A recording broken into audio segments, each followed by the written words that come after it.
Okay. Welcome, ladies, gentlemen, slaves of the global plantation.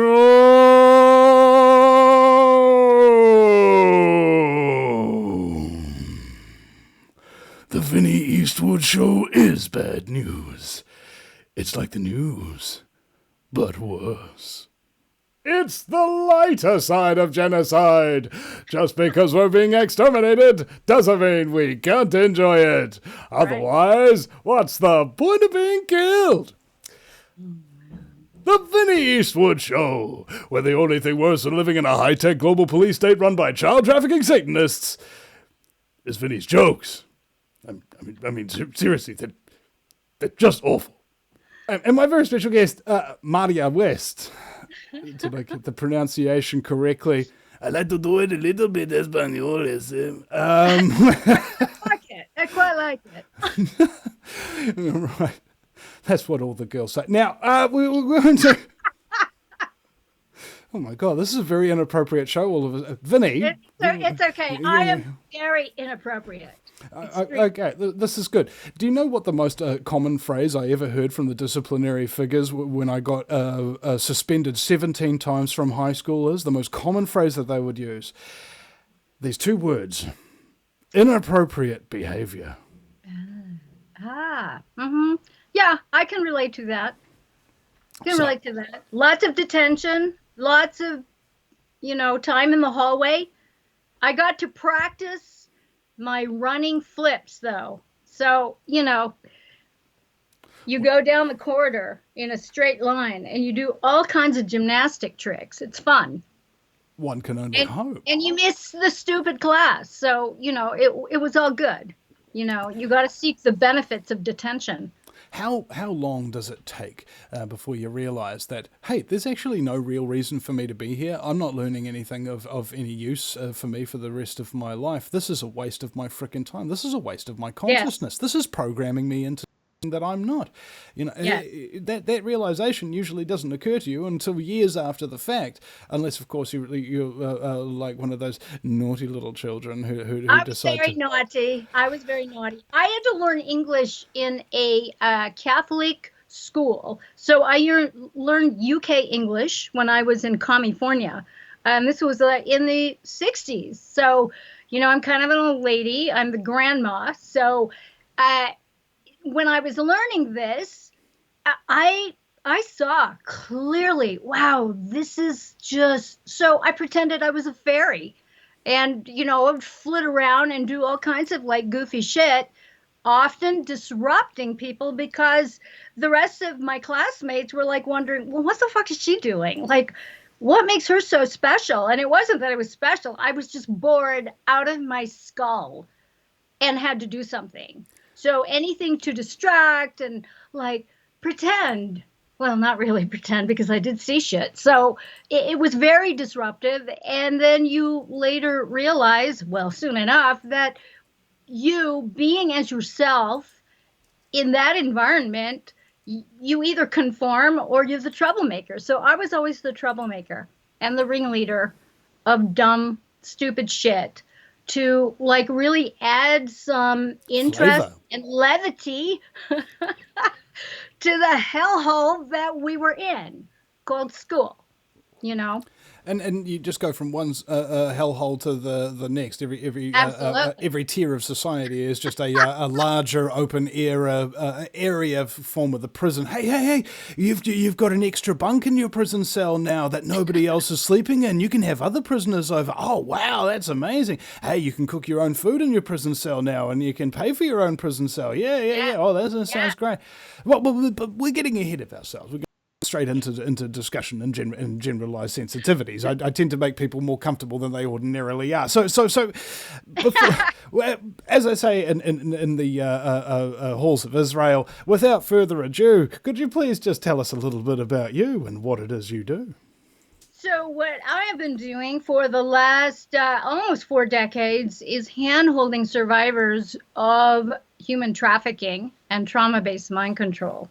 I didn't even really know what the fuck it was until I found myself actually immersed in some very gory details of someone that was actually sent to me by a coworker who said, I don't know why I'm sending this person to you, but you are the perfect person. And this was in the late 80s. So this was in 1987, 1988.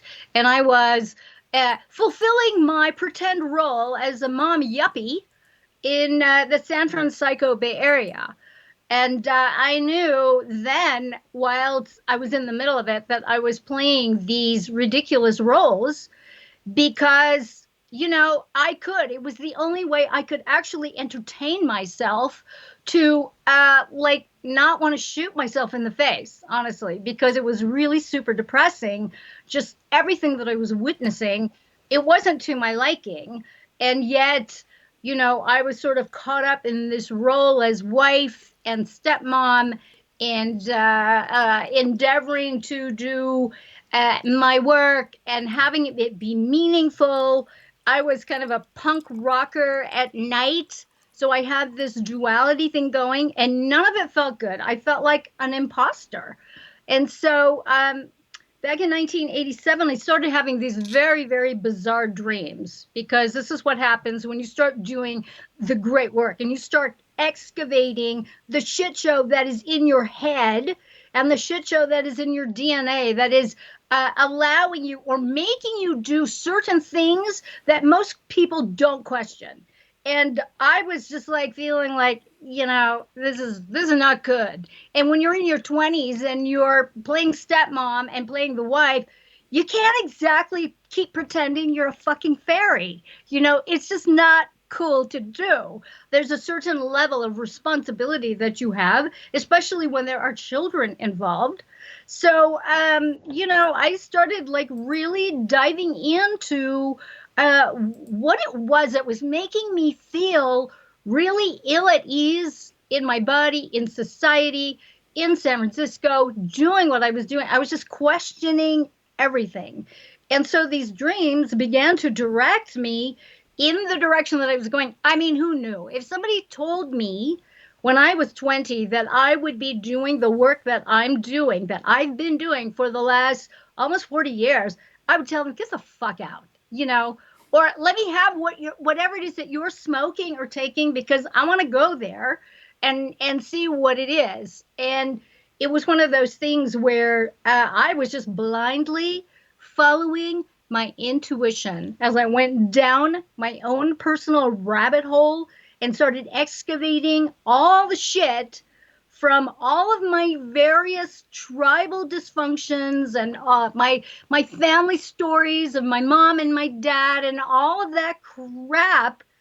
It became very apparent that, wow, I got a lot of work to do, and I've got to really start understanding what is the underlying message for me. What is the truth of why I'm here? What is my purpose? Was my purpose really to be selling insurance by day and doing this, that, and the other thing, fulfilling all these roles that I thought I was supposed to be fulfilling?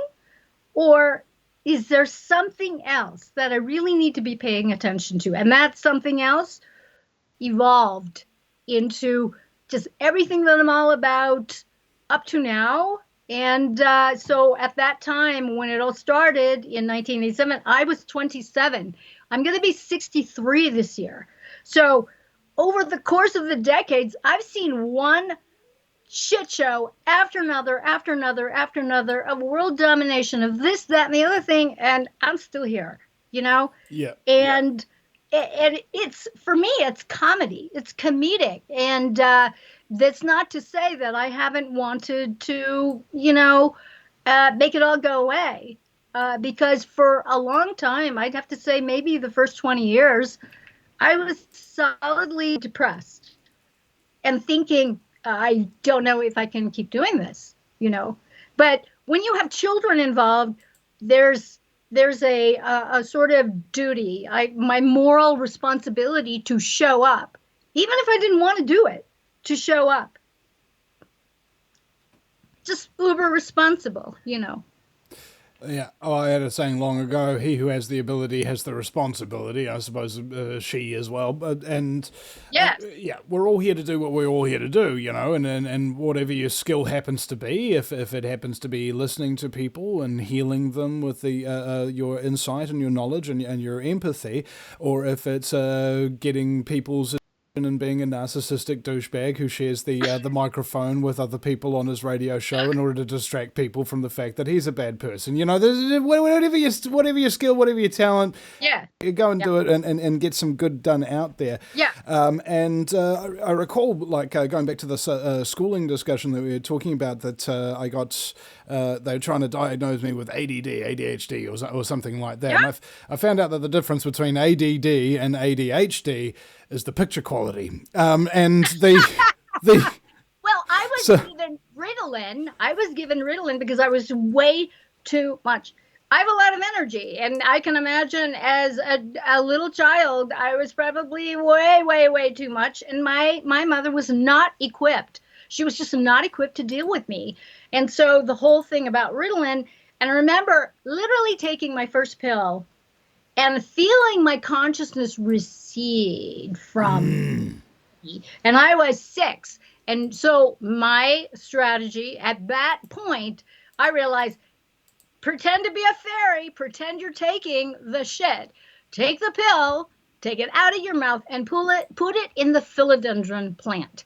And that's what I did. I stuck it in the philodendron every single morning, and that fucking thing went crazy all over the ceiling of this particular room, the game room. And it just went it went mad. It went mad. But I just pretended I was just, I'm just going to go on, because at that point, when you grow up in abuse, you start learning different strategies to avoid it. By pretending you're a fairy, pretending you're taking the drugs, and by just doing your own thing, escaping to fantasy, escaping to nature, escaping into books and music and that sort of thing. So, yes, we have to do what we have to do. And is that on top of it? I mean, when people try to classify what you are and you haven't really processed that kind of thing, somebody throws out all these labels, or you're traumatized, or you've got the complex post-traumatic stress, or blah, blah, blah, blah, blah. And sometimes it's all in how you look at it. For instance, my guidance counselor at high school, I think I was 14 years, they wanted to give me this pamphlet, and it had all these symptoms of all these behaviors and things like that. And I was like, can't sit still, can't pay attention, and highly creative, and blah, blah, blah, blah. And I was like, man, that's me. And then a few years later, I went to business school and university, and there was a slide up on the thing that had those exact same symptoms and behaviors. You know what they were describing? The entrepreneur. Now, that gave me a theory that, hey, hold on a second, this planet's controlled by a new world order. They control psychology and psychotherapy and so on and so forth. They love throwing labels on people because they're psychopaths, because they don't want to label themselves as psychopaths, which is why they took it out of the diagnostic and statistical manual along with narcissism, because all psychopaths are narcissists. Maybe there's an agenda here to find all of those people who are special entrepreneurs who can change stuff, who are very, very chaotic to the stagnant order, that kind of thing. Let's give all these people a label, and let's put them on drugs that destroy their uniqueness and their creativity. Yeah. Thus, we've eliminated a threat to ourselves. That's right. They can tow us in, keep us in line. Yeah, it's not for me. It's not for me. I call those symptoms absolute fucking boredom by the status quo. I mean, that's exactly how it was. It was completely boring to me. It wasn't enough. So, the way my mom dealt with me and all that energy is to just exhaust me.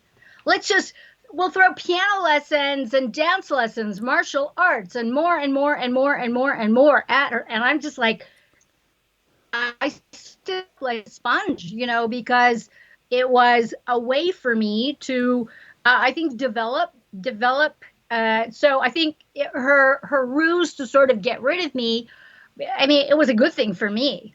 It kind of backfired on her because I came back with more questions. And more and more questions. And so, her famous look is, just that the shutting of the ears. So she didn't have to hear me ask questions that she would never answer, rarely answered questions. Mm.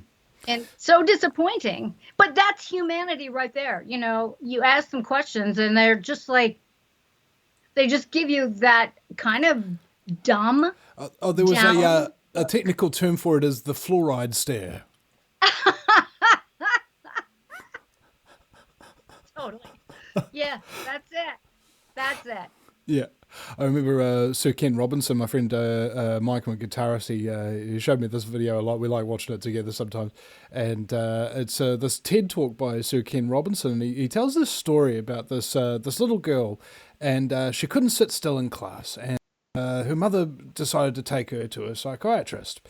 And the psychiatrist asked her mother and the little girl a few questions, and he says to her, "Gillian, I'm just going to step outside with your mother for a few minutes, and you can just sit here." And before he left, he turned on the radio, and they stood outside the door, and he told her mother, just wait and watch, looking through the window of the door. And before they could snap their fingers, she was up and dancing to the music of the radio.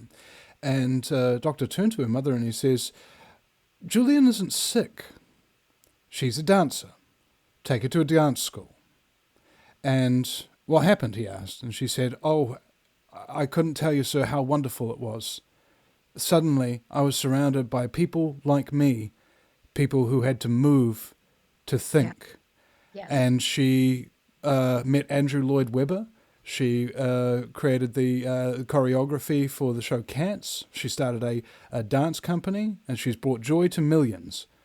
Somebody else would have given her medication and told her to calm down. Isn't that wonderful? Yes, yes. And that's the thing, is that a lot of us are very kinetic. I'm a very kinetic person. And so I'm not going to flatline anytime soon, no matter what they do, the powers that want to throw at me, I'm still here. So it's like, let's just try to keep wrecking her shit. And it happens every few years. My shit gets wrecked completely, and then I start again. So, as you know, I mean, you've had a few things destroyed yourself. It happens. I mean, we're doing something right, because, they don't like what it is that we're putting out there, because we're getting people to question. We're getting people to question their reality, and not just question their reality, but actually want to wield a different reality and compose a different reality. And I think that's really, really important, because for me, that's what we're here to do. We're here to move formless into form. Okay, so being woke is not just about knowing Gooberman and the shit shows are all shit shows and slavery. It's not just that. Because if that's all you think it is, and you don't know how to wield your reality, then you're just as stupid and enslaved and dumbed down as the rest of humanity. And I get in trouble for saying that. And you know what? I don't care. Whatever. If that's going to inspire people to get off their butts and start doing their own research. I mean, they don't have to be on YouTube. They don't have to be doing any podcasts or anything. But for the sake of your own family, for the sake of your own well-being, to just question reality, and then create create the reality that you want to create, without doing harm to anybody else, including yourself. Mm. I had a guy on the show many years ago, and he talked about the South American tradition of the wounded healer. Sometimes you will suffer a wound that is so grievous and so deep that cripples you in such ways that you literally can't see a way out of it until you meet a wounded healer, somebody who's been through something similar to you and found their own way out of it. Yes, that's very, very true. And I think that's one of my superpowers, is that I've continuously applied the great work. And it's not an easy thing, because there's so many things in the outer screen of what I call the matrix, the world, the shit shows, run by the powers that want to be, run by the Satanists, the evil cabals, etc., that will hijack your attention, that'll get you to gnash and go down in despair, go down in flame, get you to fight your brother and your sister, more divide and conquer. And it's taken me a long time to extricate myself from that shit and really focus in on, it's not just about trauma deactivation. It's about learning how to wield your reality and create your reality despite the shit shows. Precisely. And George Carlin called it the freak show. He said that I live in the United States, and that means that I have a front row seat to the freak show. Oh, yeah. That's very, very true. And he said he was doing an interview one time, and he kind of developed, right? Like, when you first start looking at this stuff, and it's shocking, it's horrifying, ostensibly. He struggled to deal with this in terms of his comedy because he's in the public eye, and he's wondering, what do I actually think about this? How do I actually feel about the way things are going? And he said that basically, I now consider the demise of my country and my people and all this horrible things that are going on as a form of entertainment. I've got a front row seat to the freak show, and I'm going to laugh my ass off at it. Precisely. I mean, pick a shit show, any shit show. Pick one. I mean, the last couple of years, the Seven Noinson shit show, that whole thing, it's like, I couldn't even believe it was like happening. And up until Seven Noinson hit, I was living in Europe, and I had to get my work visa redone, and that whole thing. It was almost like they knew the shit was going down, because that was like November of 2019, and so here it is, January. My visa's run out. I've not gotten my passport renewal or the renewal of my work visas. I did not get my passport renewal until November of 2020. Can you imagine? That made me feel so fucking uncomfortable to not have a passport and not to be able to move my ass anywhere I wanted, because they didn't know where my passport was. It had somehow gone missing, and it was AWOL, So, they find these ways to really, and I was fucking poked. I was just going out of my mind, not having a passport and having to stay put in one place in America, and, just kind of wonder, shit, how is this all going to go down?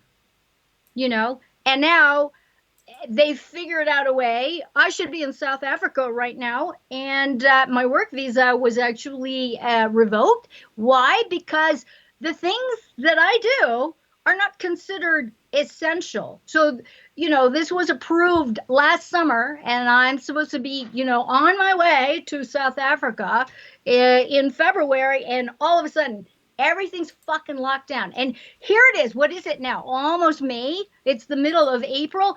Everything's fucking open. They don't care. They really, really don't care. And I'm just like, you know what? Whatever. I will fucking prevail regardless of the appearance. But meanwhile, my colleagues they're filing bankruptcy. They've lost everything. Some of them are living in their vans. And, I'm in a good position where, my universe takes care of me no matter what. I may not like the details, but, somehow there's always a beautiful light at the end of the tunnel. And I just do my own thing regardless.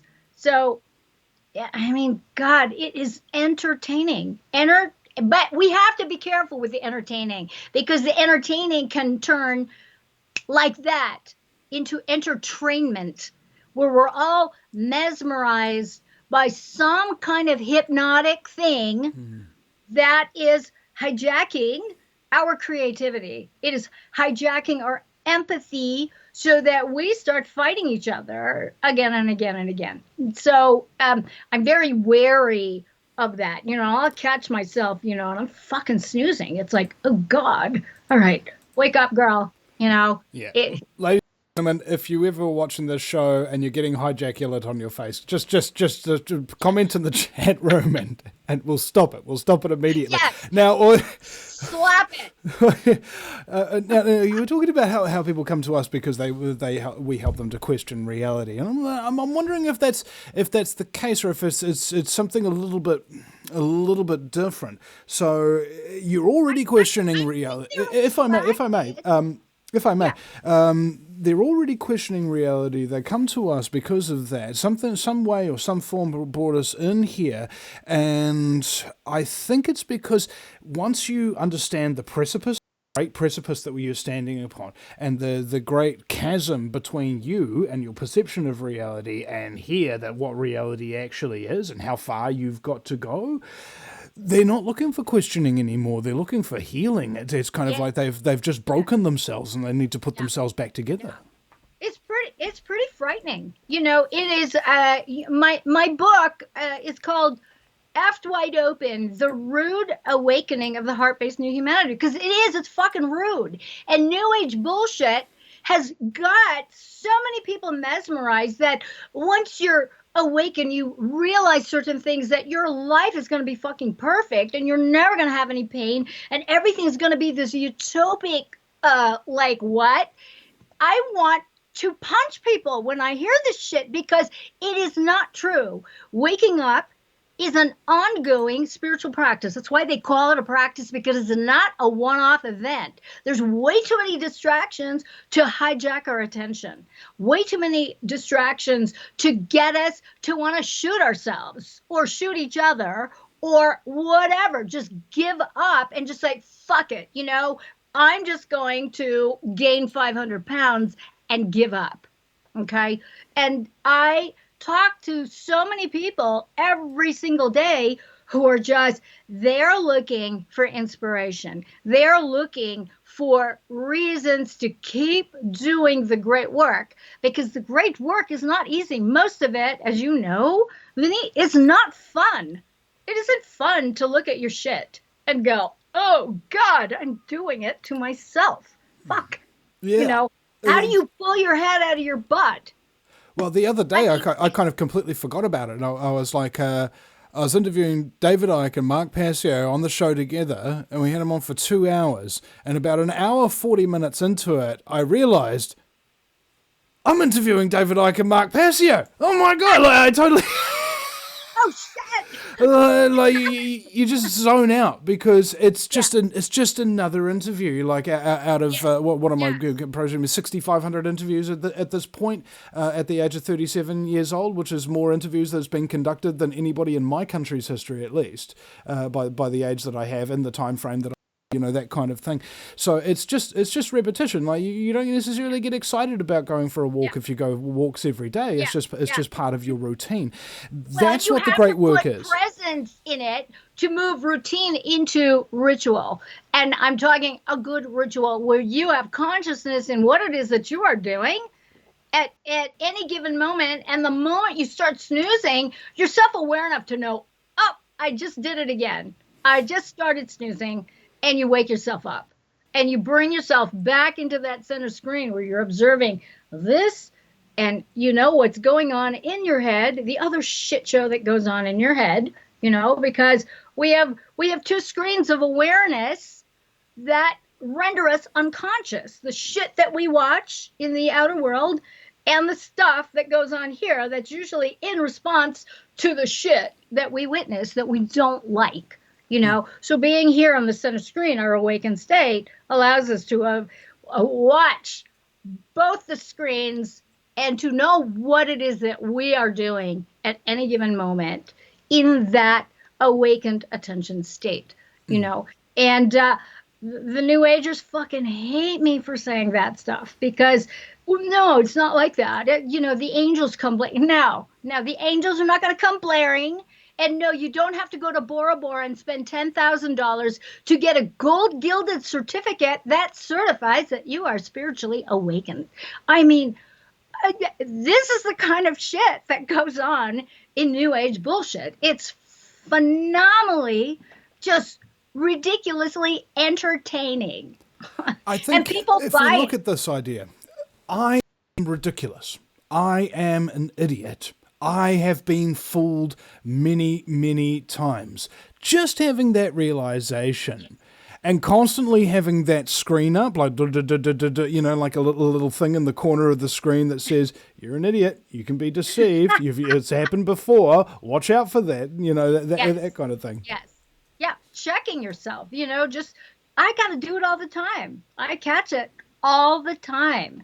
And so, you know, it's not a one-off event, kids. You know, it's a practice. It's a constant practice in application of your consciousness on purpose. And, you know, it's not pretty sometimes. I'm just like, I got to roll my eyes a lot of the times at half the shit that I catch myself doing. Oh, man, yeah. Especially when you first wake up, you're kind of crazy, you know. Honey, do you want the muffins with the blue icing or the yellow? 9/11 was an inside job. Can you see we're all slaves? What's wrong with you people? You know, just. Oh, I know. Yeah, no, I was insane when I was trying to talk a lot of my friends into, you know, my perspective, and you know, they're all looking at me going, we're gonna fucking slap you, stop, you know. And I just had to extricate myself and realize, you know what, I'm on my own here because most people are into their creature comforts. They don't want to question reality. They don't want to do the work. They want things done for them. They don't want to take responsibility. They want government to take care of them. They want mommy and daddy or a husband or a wife or, you know, whatever to take care of them. And they're not going to question any kind of narrative. You know, CNN said so, so therefore it must be true. Yeah. It's like, oh, the CNN and the un-CNN. Speaking of people that are completely dependent on handouts and things of that nature, donate to theVinnyEastwoodShow.com and please start up an automatic payment of some description, ladies and gentlemen, to Bank, PayPal, and also support the band on Patreon, because we do, of course, need beer money every month. Now, there is...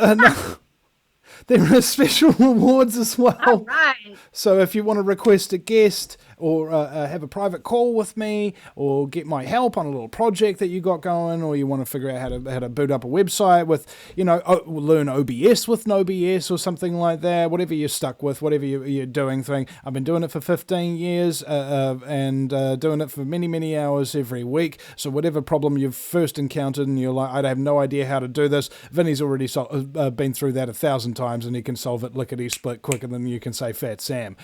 So yeah, use me as a resource, ladies and gentlemen. I am here to help, and it just takes some scheduling sometimes when people are on different sides of the globe and you've got all your own lives and things of that nature. But hey, once you click there, you have got my contact details. You can send me a text message, give me a phone call, or any of that kind of stuff. I've decided that, hey, I want to be open to people bugging me, because I've been too comfortable for too long just doing my own thing, and I really have a lot of skills and experience that can really help people who don't yet have those skills or the benefit of that experience. So instead of doing trial and error for a decade that I did before I got a working model that was decent enough to sustain me, I can probably teach you to that in a day or two.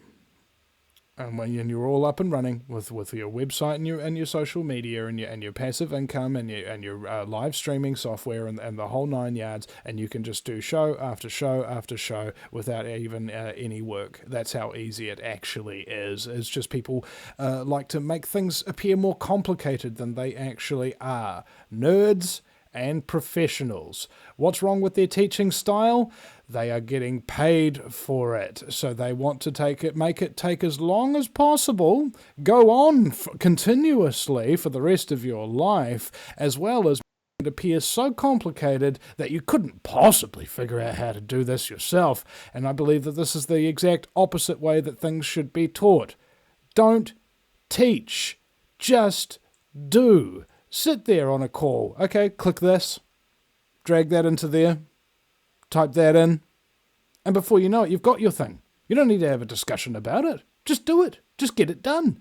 And then you'll learn why, by the time you've actually finished doing your first little project, all the little things that you need to know, and then you don't need anybody's help anymore, and you can go out and do the great work yourself. Why is that important?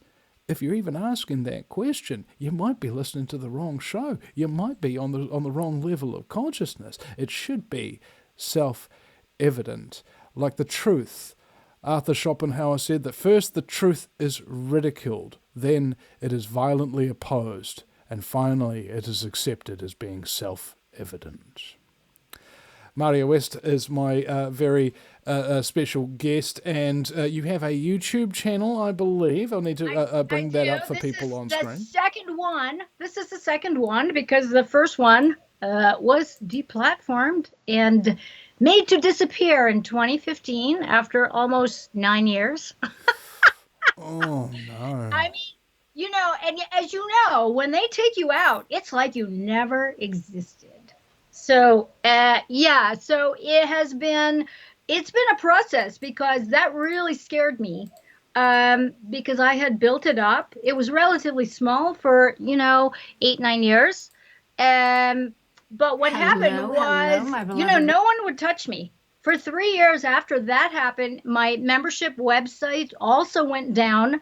I had hired the wrong people. I'd actually gotten targeted by a psycho that I was in relationship with and raising his child. And from the inside out, I was just taken down little by little by little by little by little. And so, I was literally in the fetal position for 3 years, just trying to figure out what the fuck. Like, really? After all this, backups destroyed, the whole 9 yards, boom, gone. And none of my colleagues would even call me.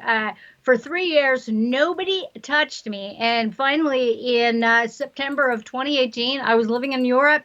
Freeman Fly reached out to me and said, "Hey, how you doing? Let's talk." And so that was the start of it.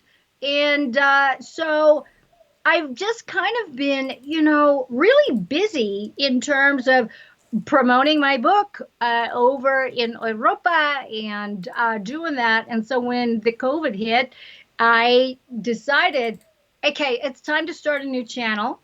And so I started Love, Truth, and Beauty in January of 2020. And so we are in our third season. And I'm doing it much differently. I don't have my assistant who is very fancy. So there's no fancy camera. There's a fucking iPhone. I hit record and I upload it. And and I'm on these different platforms. So once it gets uploaded, it goes automatically to the other platforms, because, you really can't afford to get your shit wrecked constantly. And that has been sort of my pattern over the last, 35, 37, 38 years, is that I'll go for a long clip and then I'll have my shit wrecked. It's like I'll take it to the edge, and somebody who has the power over it can come and wreck it or steal it or whatever. So, I'm just forging on, doing the work. And, it really is a calling. I don't have to do this, but I do have to do this. I choose to do this. And it's one of those things where, 15, 16, 17, 18 years ago, I was able to get in front of people with means to really take my work with trauma survivors, human trafficking survivors. After I did a tour of rape camps all over the world, it was probably one of the most depressing times of my life, because I could not believe the level of organized crime on all levels of society that makes this network do what it does without question. And people accuse me of being a fake news conspiracy theorist when it comes to human trafficking. It makes my blood boil. So well, the head of propaganda and public enlightenment, Joseph Goebbels of the Third Reich. Yes. He said, "Accuse your opponents of that which you are guilty." Making you crazy. Completely. So anyways, I was trying to get a lot of things funded to be able to do this. And what you discover is people want you, they want you to start nonprofits. They want you to start NGOs. They want you to do all this kind of stuff. I'm not going to be in bed with any of those motherfuckers. I refuse. So what I did is I made the money and I put on the events. I paid for it myself. I went all over the world, funded everything on my own. I've trained practitioners in my healing modality called Absolute Balance Mastery. And we go out and we do these events. We do these outreach things. And it's my baby. You know, I don't make any money off of it. And of course, it makes me a bad businesswoman because I don't make any money off of it. But, you know, it's like it feels like the right thing to do. And I'm very, very glad that I didn't go the nonprofit route, because when you have these conversations with these people who have the means, they talk down to you as if they are doing you a favor. And I'm going to have my name on your shit that you're doing because I'm going to fund this because I have the means. I'm just like, you know what? Kiss my ass. Straight up.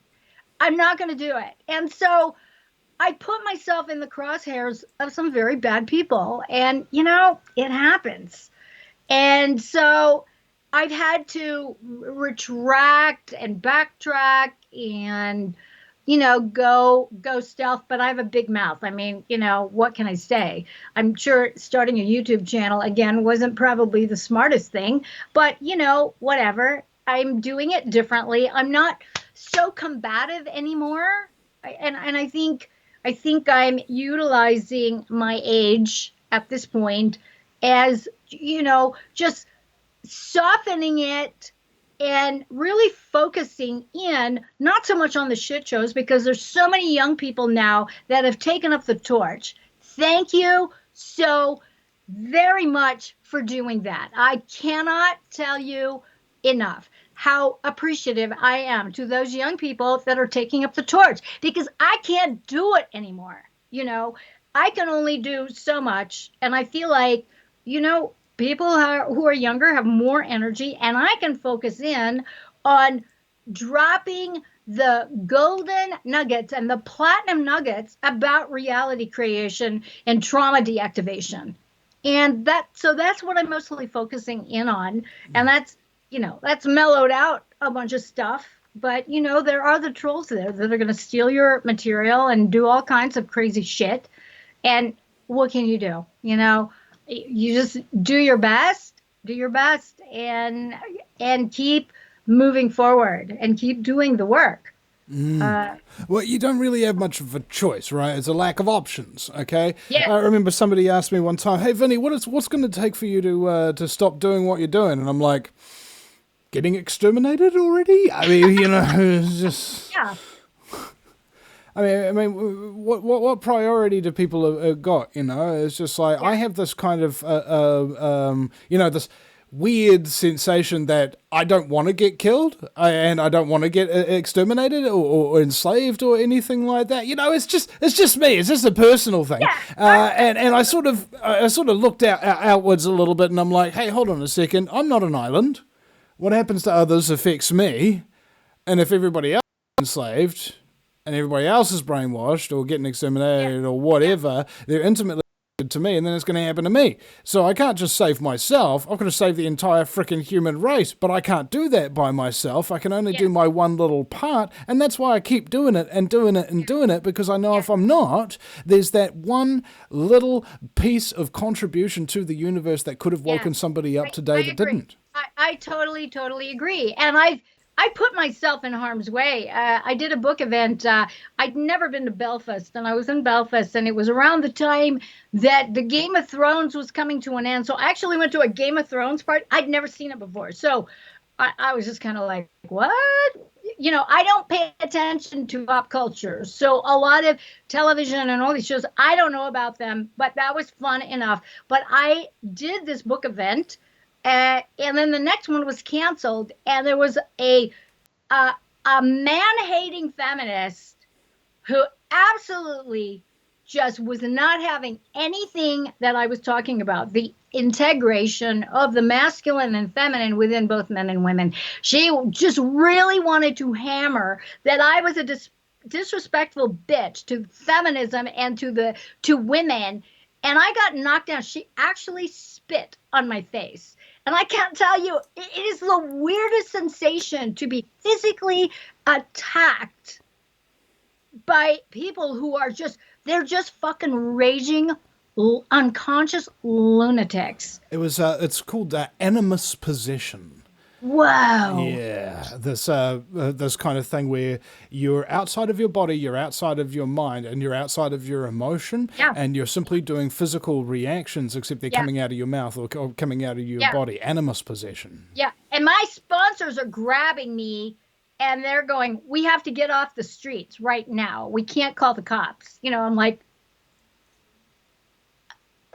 okay, whatever. But it's weird, and it's weird to get death threats. It's weird that people hate you that much because you're doing what you're doing, and I consider what I'm doing like a benefit. So I don't understand why come after me. I don't understand it. Right, here's why. You're a fifth-dimensional creative entity, and you know how to actually fulfill your purpose. There's a lot of other people who are purposeless, but they still possess the same creative capacity. Ergo, anything you do that they could do that they don't do causes them full of resentment for you. All right? And now you understand. Yeah. Yes, that's true. It is that resentment, that jealousy, that envy. Yeah. The green monster of all of that. I have women who get so enraged at me because I don't subscribe to fake feminism. I'm not a man hater.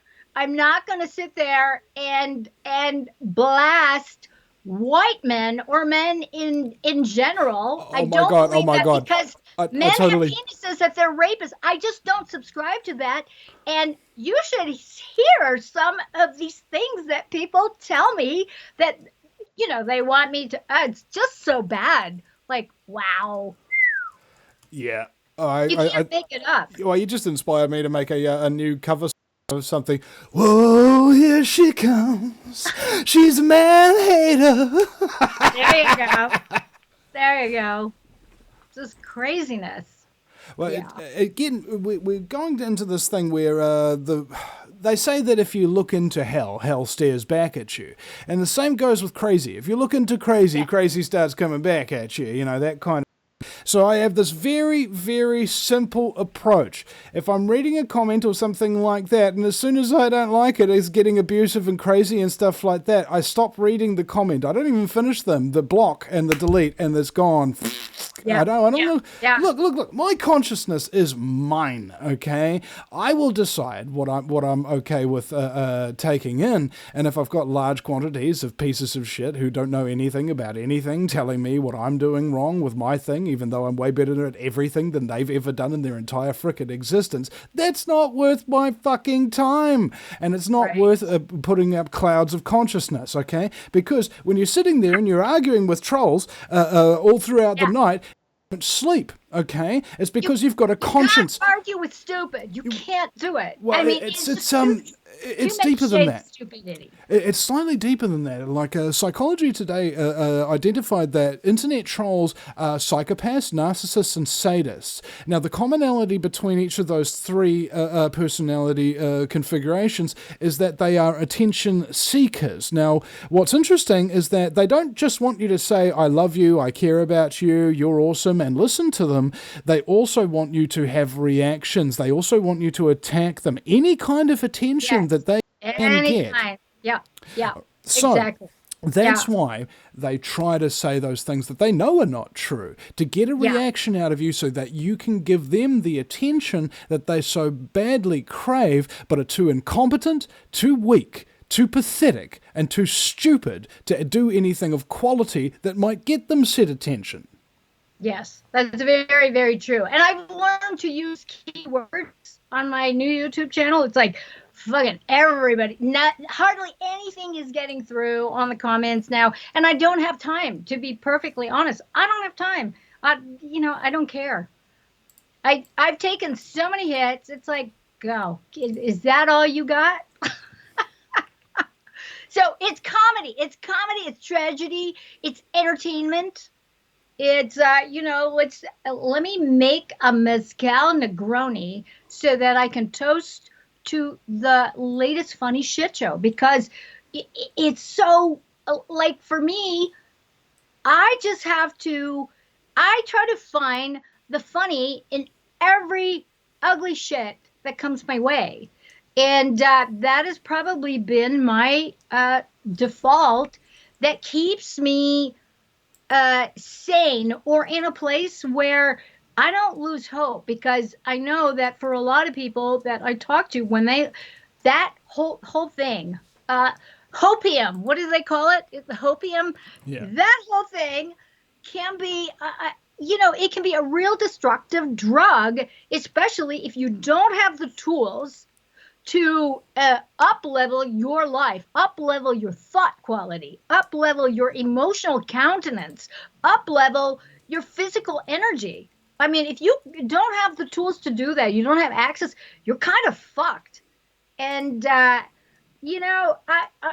endeavoring to just unfuck the world in my own little way, because it's such, every which way, every facet of reality is so hijacked and so perception managed that, you really have to fucking dig your way through to even get clear of the reflection of shit, basically. So, I have various sunglasses that I've got rose-colored sunglasses, and I love it. And because it's my way of being able to actually make a change in my physical reality when the sky is like kind of fucked up, because it's got all the X's and Y's and the chemtrails and all this kind of stuff.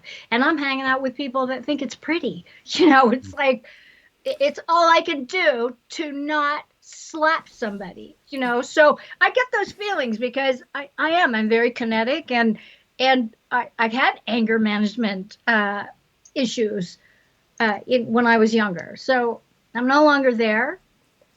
So it's good. Age does a person good.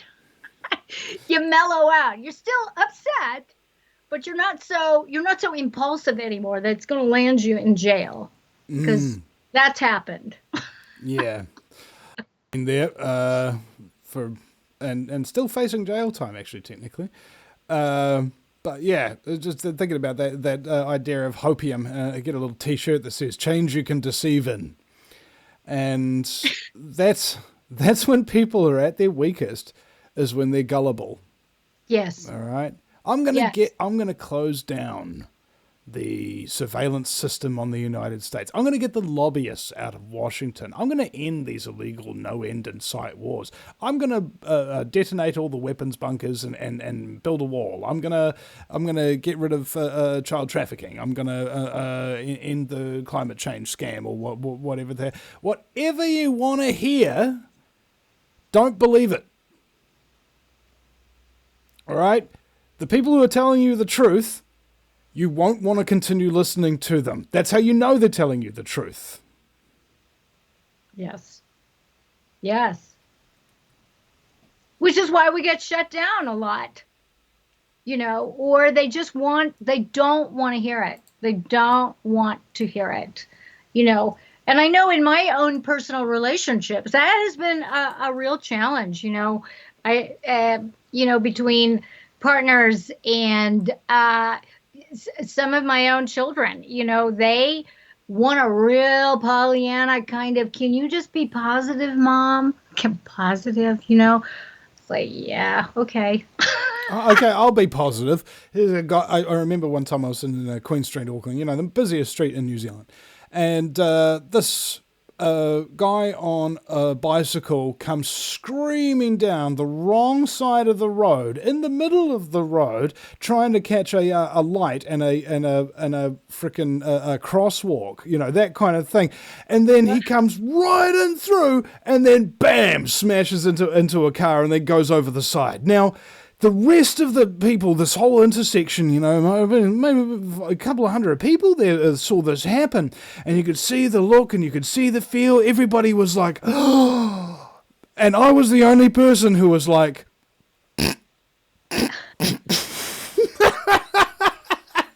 oh my God. You know, we all end up exactly where we deserve to be. Yeah, exactly. Was that really necessary? I mean, obviously it was, because why? It happened. Can't argue with that reality, you know? So, yeah, I've seen some, like, really, really dumb shit stuff go on. Well, this is America, so. I love the American phone fail videos where somebody's looking and then they fall into a fountain in the mall or something. Or they fall down the stairs of the subway and they roll all the way to the bottom. Just crazy. It's like Carlin said, this is a form of entertainment, okay? Yes. This is the immutable truth of the news, ladies and gentlemen. If you're doing the news, this is the rule. The worse the news is, the worse people behave, the better the news program. All right? Seriously, you might think this is counterintuitive. Do you immediately, if you hear yelling and screaming and stuff smashing next door, immediately start paying attention to it? Yes, you do. Why? Your reptilian cortex is engaged. It causes you to take action. And so when you're listening to stressful shows about scary stuff and whatnot, you're sitting there in fight or flight response, but you're not moving. You know what happens when you've got fight or flight that makes you want to kill something or run away, but you don't do anything? That's called anxiety. That's the freeze response. Listening to the news and even most of the alternative media, for that matter, keeps you in a state of constant anxiety that deactivates your thought process, deactivates your empathy. And the work that I feel you're doing, Marja, is basically doing the opposite. Now, I wanted to shift gears here a little bit, and let's talk specifically about satanic ritual abuse and the actual work that you do, the parameters of it, because this is something that is, people are so comfortable because they don't freeze to death on a Tuesday anymore. They don't starve to death on a Thursday, and they don't get shot at on a Friday. So therefore, they're too freaking comfortable to talk about things that are as horrific conceptually as those things happening to you in real life. So let's just lay it on. Yes. So, you know, one of the first things that happens when I'm working with a survivor is much of the time, because the abuse is so egregious, like, it's so egregious, I don't even want to repeat. What I do is we start to have a conversation, and much of the time, the conversation, we're not even in the same room. I'm usually propped up against a wall with the person on the other side of the wall, because they have been so fucked up and so damaged, physically, mentally, emotionally, sexually, just awful stuff, that to have me be in the same room with the person is a form of abuse in of itself, because we have not established trust. And there has to be trust. There has to be a boundary set, often a physical wall, and often this psychic container that I have to establish with the person. And, you know, sometimes it goes, sometimes it doesn't go. Because what a lot of people don't understand about trauma-based mind control, and especially satanic ritual abuse, and say something like MK Ultra, is that there are sentinels and guards set up such that you do one thing that initiates a trigger, and you can get that person to activate there's an activation of, say, a suicide program or a program that has them do harm to others. So it's very, very touch and go. So, but this is the baseline reality that I have to establish, is to establish trust, establish these boundaries, psychic boundaries, a physical boundary. And, sometimes it'll take a few sessions or more, a dozen sessions. I can't say. There's no one size that fits all. But that's one of the things that we do. And one of the things that I also do is really teach the person, remind them of their divinity. And so we have these little breaks where we talk about what it is to be divine. And it could be just for maybe a minute, okay? Because you can also feel there is a visceral connection between me and the person, where I can tell when the walls are going to start to come up and the guards are down. And there's an immediate cutoff in energy where you can't even feel the person and the person is non-responsive. Okay. So the undertaking of this work, it's a two-way street, and sometimes it doesn't go my way. It doesn't go their way. And so it's very, like I said, one size doesn't fit all. And so a lot of the training that I do with practitioners is really the whole reality of being able to stay present amidst non-response, amidst a trigger or a reactivity where all of a sudden the person will become violent or something. So I usually have 2 spotters with me at all times, because you don't know how it's going to go. You don't know what these survivors have gone through. You don't know what their programming is. You also don't know what kinds of entities, and when I say entities, we're talking low vibrational, demonic, lower astral plane beings that are actually and perhaps controlling the person that you're working with. And so I've encountered a lot of weird stuff like that. And, I don't scare very easily because I grew up in the environment that I did, and that was scary enough. So I feel like I had like this kind of frontline combat training to be able to deal with some pretty psychotic, damaged people. But the bottom line is, if there's a golden thread that I would say runs through the dear people that I work with, is this level of innocence that you have to tap into, that allows that, whether it's an inner child or their true divine being, to pierce through the armor. Okay, because with mind control, you've got this layer and this layer and this layer and this layer and this layer and this layer of trauma and the gatekeepers that are keeping them sequestered from their own light, if that makes sense. Does that make sense? Well, essentially, it's kind of like putting a lampshade on that's painted black so that no light comes out. Yes, yes. And so I have to work through each of these sentinels and each of these guards without tripping some kind of destructive whatever. Okay, so it's very deep. It's very sacred work. It is not for the faint of heart. So I made up with these trauma healer types. Oh, I can clear that in 10 seconds, and I'm like, fuck. Stay away from me. Okay. Just stay away from me. So, I don't know about those people. I don't know, but it is very, it's not easy work, because there's a lot of digging. There's a lot of presencing that is required. There is a lot of inquiry. So I do a thing called a body divine dialogue, where I actually, once I make a connection, the connection to the soul of the person, the survivor, we can actually do a body consciousness divine dialogue with the body consciousness and with the soul.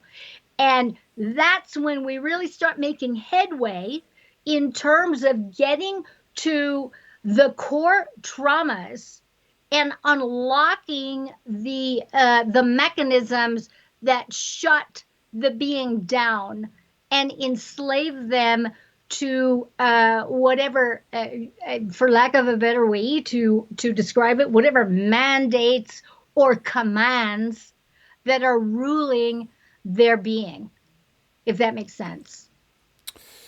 Kind of like a centralized nervous system program. Yes. And there are, it's like there's the central line and these directives, these branches, and each one of those branches are directly associated with a particular trauma, a particular event, a particular method of torture. And so a lot of the work that happens once you get to that place is being able to, the person is disintegrated. And what you're trying to do is you're trying to integrate all of the various pieces and the aspects that are scattered in all directions.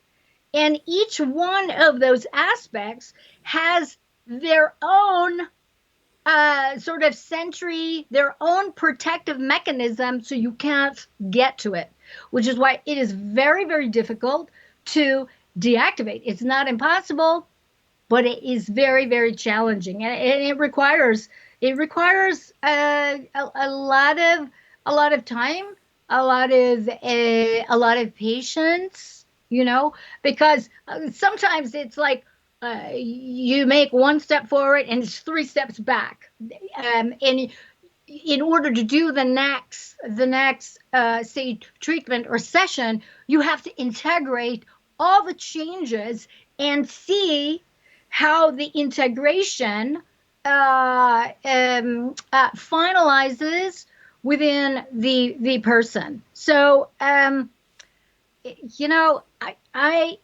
luckily for me, I have the ability to track things very, very much so, because I see things in terms of grids. So when I'm working with the person, whether they're on a table or a grid, most of these folks have been so damaged and tortured on a table, they're not going to be on a fucking table. They're not going to do it. They won't do it. It's too traumatizing. So a lot of times I work with grid. So that's a whole other it's a whole other topic to talk about, grid work, but it is very essential because we are living in a perception managed reality in and out of the matrix. So the healing that I do is outside of the matrix. It's in what I call the true quantum field creation field universe. This is the divine space of God, Goddess, all that is, and all things that are possible in terms of healing and up-leveling our lives. Does that make sense? Yeah.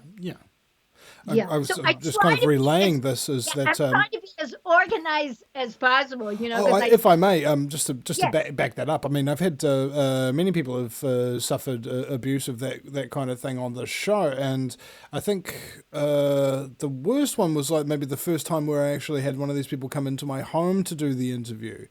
And you feel their energy for the first time, yes, and how they don't stop talking, and because there's so much that's happened to them, and nobody's ever listened to them before, this thing before, that they sort of unload on you, right? So she was here for 6 hours in total, and we did a 3.5 hour interview during that. But even during the breaks and things of that nature, where we'd go out, she would constantly keep talking and talking and talking, just rattling fighting this stuff off. And I couldn't do a show or really even talk to anybody for months afterwards. I believe it. I believe it. It's very intense because these survivors have been so depersonalized. They have been they've been chopped up in a gazillion pieces. And each one of those pieces has a story. And you have to contact their soul fragment in each of these, trauma bubbles, for lack of a better way to describe it, in order to get to the healing and integrate that. So that's basically what I'm doing. And each one of these can be a different age. So you are really tracking the sort of, it's like having a blast radius of something that just exploded and trying to piece that together again into one cohesive cohesive being. And it's very I just I don't know why I liked this work, but I do. It's like it really touches upon my masculine and feminine, the mother and father aspect within me, and also the aspect of me, the warrior, the one seeking justice, and it really is. It is very, very sacred work, and I feel honored and privileged that I was basically chosen to do this for whatever reason. And so, yeah, I believe it. I believe it. And well, I thought about this. I thought about this. I was asked by somebody about New Zealand politics and activists and stuff like that, and I go, well, for good or for evil, and there's some evil activists and there's some evil politicians. Some of them are good, but they basically have the exact same mindset. I had some kind of trauma in my past.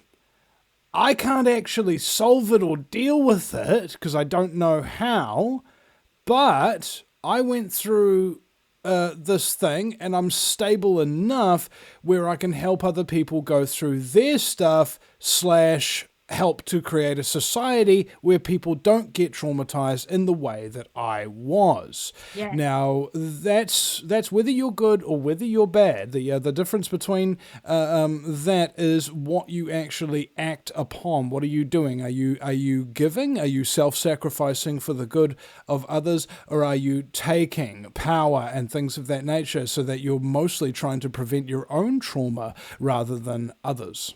Yes, yes. Yes. So a lot of the deactivation that happens is really about disconnecting them from the perpetrator energy that has overlaid them and all the many different pieces and their facets, okay? And returning that energy back to their perpetrators. And it's powerful work. Really, really so powerful work. And you can actually feel the various frequencies of these evil perpetrators. And, so much so that I've had like my bits and pieces of my property have been destroyed, computers destroyed, phones destroyed, all kinds of candles exploding, that kind of shit, because we are dealing with true demonic lower astral plane entities. And so the main thing that I stress in this work is that your vibration has to be high. You have to keep your vibration high, because if you don't, the demons will find you. Yeah. You don't want to match their energy. So, a lot of the self-care work that I do, a lot of the work that I do, of the great work, has been about up-leveling my energy field so that I can be stealth in not just my practices, but in working with these survivors. And I teach that all my practitioners go through the same rigorous training. So it's not just about the deactivation work. It really is about being a master of your energy field, being a master of your energy. I call it spiritual kung fu, and there's a whole curriculum around spiritual kung fu and the facets of that. So, there's three components. There's energy mastery, the trauma deactivation, and the reality creation aspect of it, because that's the only way you become the master of your reality, is that you know your energy, energy, you deactivate your own trauma, and you can create reality. And these are important life skills. And these are life skills that I believe are our natural, divine, creative nature states. If we've got the ability to heal ourselves, what do we need the medical industry for? What do we need the government for? That kind of thing. I agree. Yeah, so naturally, these things will become persecuted and ferreted away into the little dark side corners of the internet. No, it's very true. I've had doctors come after me. When we had the AIDS crisis, for instance, I had a doctor come after me for practicing medicine because one person that I had actually worked with very, very briefly, I don't know if it's true because I never talked to the person again, but apparently this person claims that he reversed his HIV status. And his doctor was like, well, how'd you do this? Blah, blah, blah. And the person just happened to mention my name. And before I know it, I am getting these hostile phone calls from this MD. And I'm thinking, what the fuck is wrong with you? What do you care? I mean, if the guy claims this, why are you coming after me? I didn't do anything. All I'm doing is I was just mentoring him to, up level his own energy field. I didn't even do anything. And, of course, the guy was not going to hear it. The medical people, powers that want to be, they do not want to hear about energy healing. They don't want to hear it. I mean, they will, give Reiki and healing touch, a little bit of this and that, but not so much, after all these years. I mean, it's been like what, 30, 40 years now.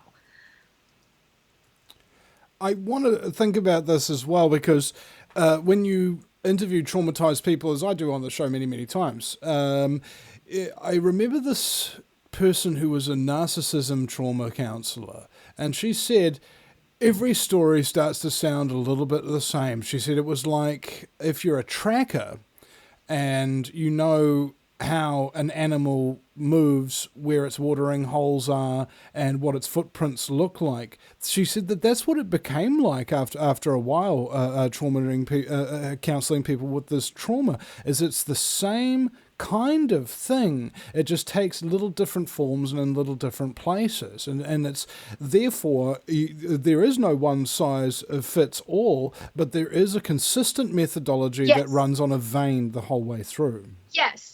You have to break down the internal soul mechanism. You have to disconnect the soul from the body, from the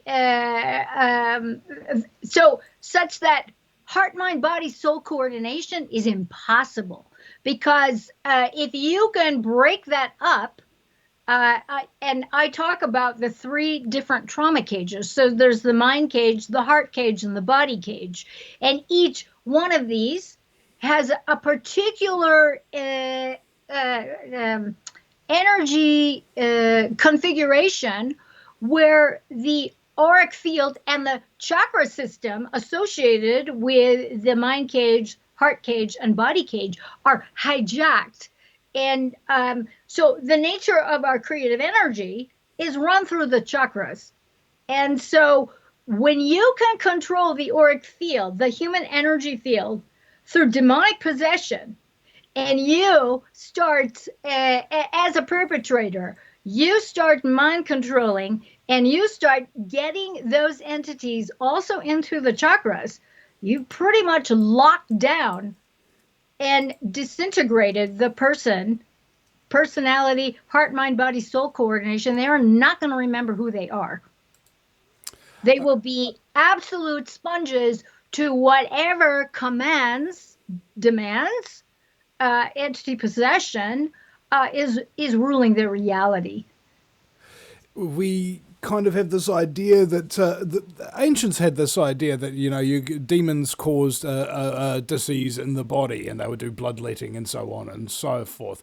Now, what if they were, of course, medically wrong, but what if there was an element of truth to it? Something that they didn't fully understand. That's actually very true. That's actually very true, because everything starts as energy outside of the body. It starts in the human energy field, and it gets closer and closer and closer and closer and closer.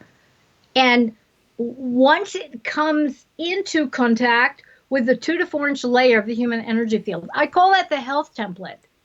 Okay, depending on what it is, it will start manifesting in the physical body. And it really, it's just so, we are such deeply spiritual beings. We are light. And these fucking demons, they want to eat that light. That's why I call, the global elites, I call them the goddess eaters, because that is exactly what they're doing. And humans are, they're forgetting who and what they are. They're actually believing that they're here to be enslaved, that they're here to be controlled and dominated, and they don't have any kind of creative power because they're not special, and they don't come from these families, and they don't have money, they don't have power, and it's a big fat lie. It really is a big fat lie, And we've gotten enough clues, I think, from all the various storytelling throughout the millennia, that we have clues. We have clues, but a lot of us we're just too beaten down, too dumbed down, and too traumatized to move forward. Go ahead. Sorry. General Sun Tzu, right, the author of The Art of War, he talked about this concept of defeatism. All right, making the enemy believe that defeat is already certain or / has already happened. And I think that's a grand military tactic that's being deployed upon the entire human race, is to make us believe that we're already defeated. I mean, incidentally, that's why Arabs throw their shoes at their enemy as a sign of disrespect. It's to show their enemies defeat. Do you get it? Because it's a shoe and it's attached to a foot. But that's the whole point, which is why we have this sort of spectator reality where the Hollywood elites, people are just fucking spectators. And as far as I'm concerned, we humans, we're so powerful, and yet stuck in the slave matrix of the world. Now, I always tell people, the world is not the planet. The world is the fucking matrix. The planet is the true quantum field, creation field universe. And when you wake up and you exit the matrix because you own your attention, you're not just a receiver. You're also a transmitter. And this is why content creation and being a creator and disseminating what it is that you know out into your layer of the universe to wake up your part of the world from all of these shit stems and all of the powers that want to be is so important, because when we are awakened to our true nature, here to move formless into form, we become not just receivers, but transmitters and receivers. And that is the important thing. But most people want to fucking spectate. They'd much rather watch their movie stars and live vicariously. Like, you see the shit on Instagram. I cannot believe these celebrities. It's like, what the fuck? Come on, people. You have a life too that's more important than you scrolling and liking whatever these fucking idiots are up to. I have a saying. It's called avagaff, and it's an anagram for ask Vinny if he gives a fuck. All right. I know. That's great. Fucking wonderful. That's brilliant. And this is my thing, is that the spectator, this is giving up your creative attention when you should be having your attention and your focus on what it is you want to create in your life. Instead, you're like fucking watching a show. You know, you're embroiled in some shit show that you have no control over. Is it good to know what the powers that want to be are up to? Of course it is. But it's also really powerful work to be able to wield your reality and to share what it is that you know. Because there are people that you are here to affect and influence, as far as I'm concerned. Oh my goodness, I'm so sorry to interrupt, but this is a very important thing, because there's a lot of people who've maybe watched 100 podcasts or 1,000 or whatever, and they're not confident about, what they know, and they want to go out to teach people, but they don't actually know how to teach people and stuff like that. And I was thinking to myself, who cares? Like, you already know infinitely more than anybody you could possibly be talking to, so regardless of how badly you screw up the knowledge that you're trying to share, you're still getting knowledge that would otherwise never be accessible to anybody. That's very true. When I first started, there was Toastmasters or something, and across the street from my insurance sales office was this woman, beautiful woman, and she was always decked out. I was always decked out. I'm kind of a bougie couture bitch, from way back. I still am. I like it. Everybody can fuck off if they don't like it. But my point is that this woman, she would always tell me, and because English is my second language, you have a great speaking voice. Have you ever done this? And I'm going, why no? So she invites me to the speaking thing. And before I know it, I am speaking about this, that, and the other thing. I was speaking about my music background. I was speaking about my dance background. I was speaking about gardening because I'm a plant hoe. And I mean, just crazy stuff. I mean, look at all my plants here. I've got 300 plants all over my home. So it's like the universe, when you spark. By the way, if you are with the DEA, she means ordinary house plants. Go ahead. Yes, the house plants. This is a yes. Oh God. Actually, it's legal here now. It's all legal here, apparently. So, anyways, whatever. My point is that when you start feeling inspired about something, the universe is going to handle the details. Okay. In other words, when it comes to reality creation, you're only responsible for what it is that you want to create and why you want to create it.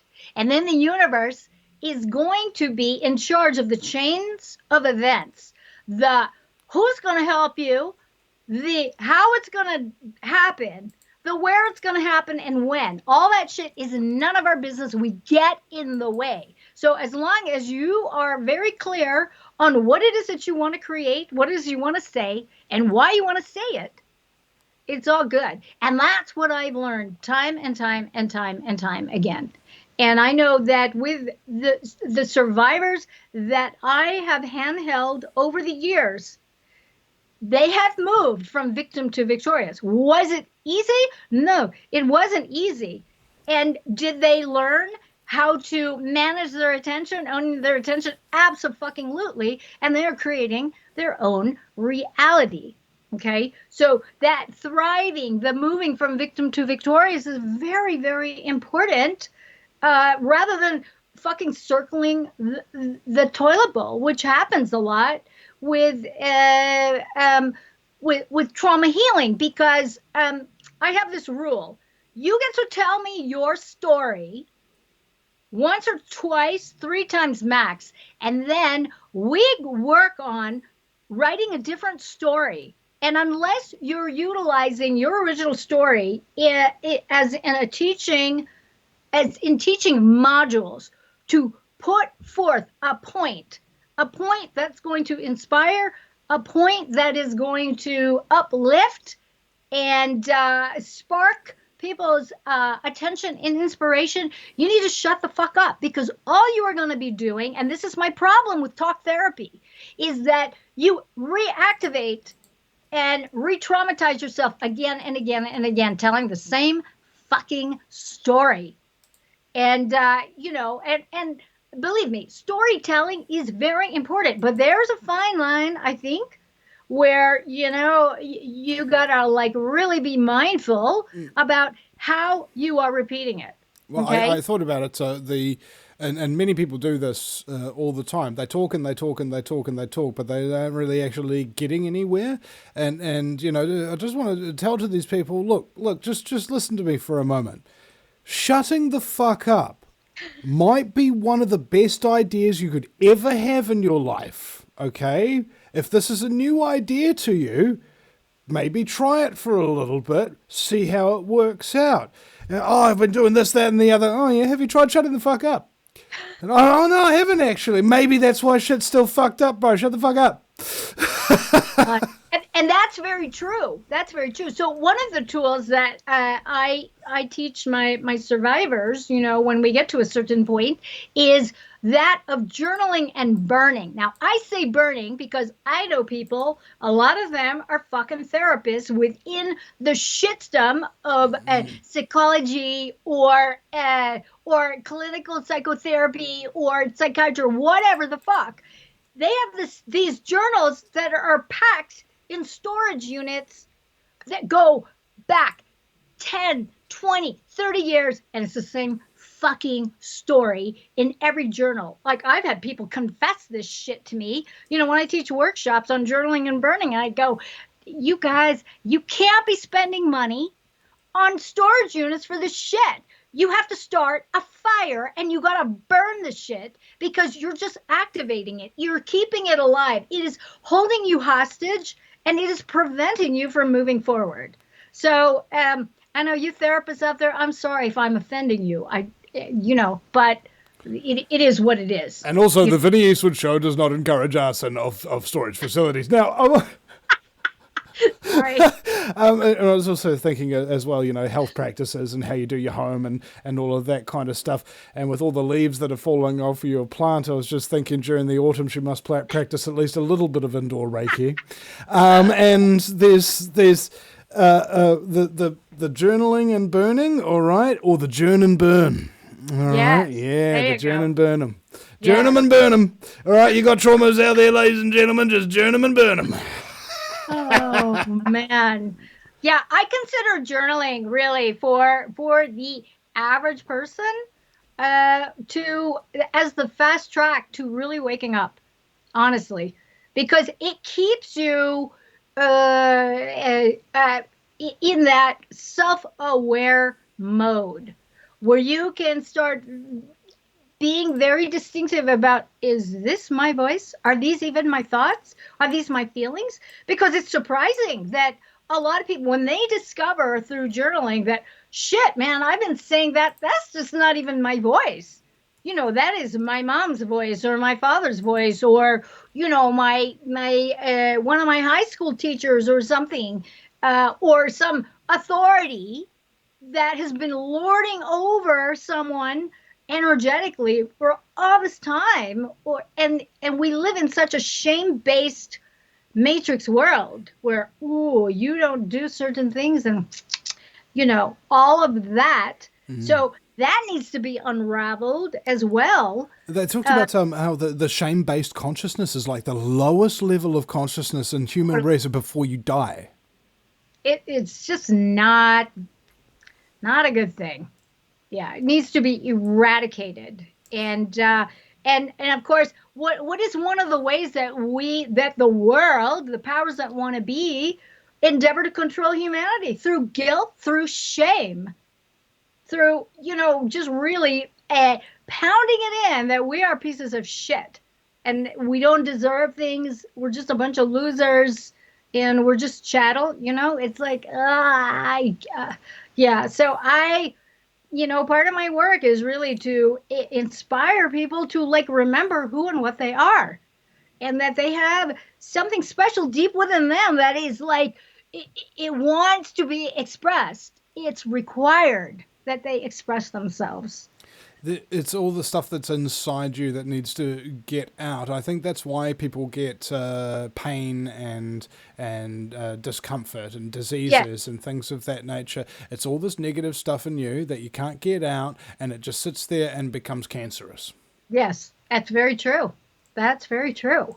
And so, you know, whatever I can do to spark that, and you know, I'm happy to do it. I love hearing people's stories, people's conclusions that they make.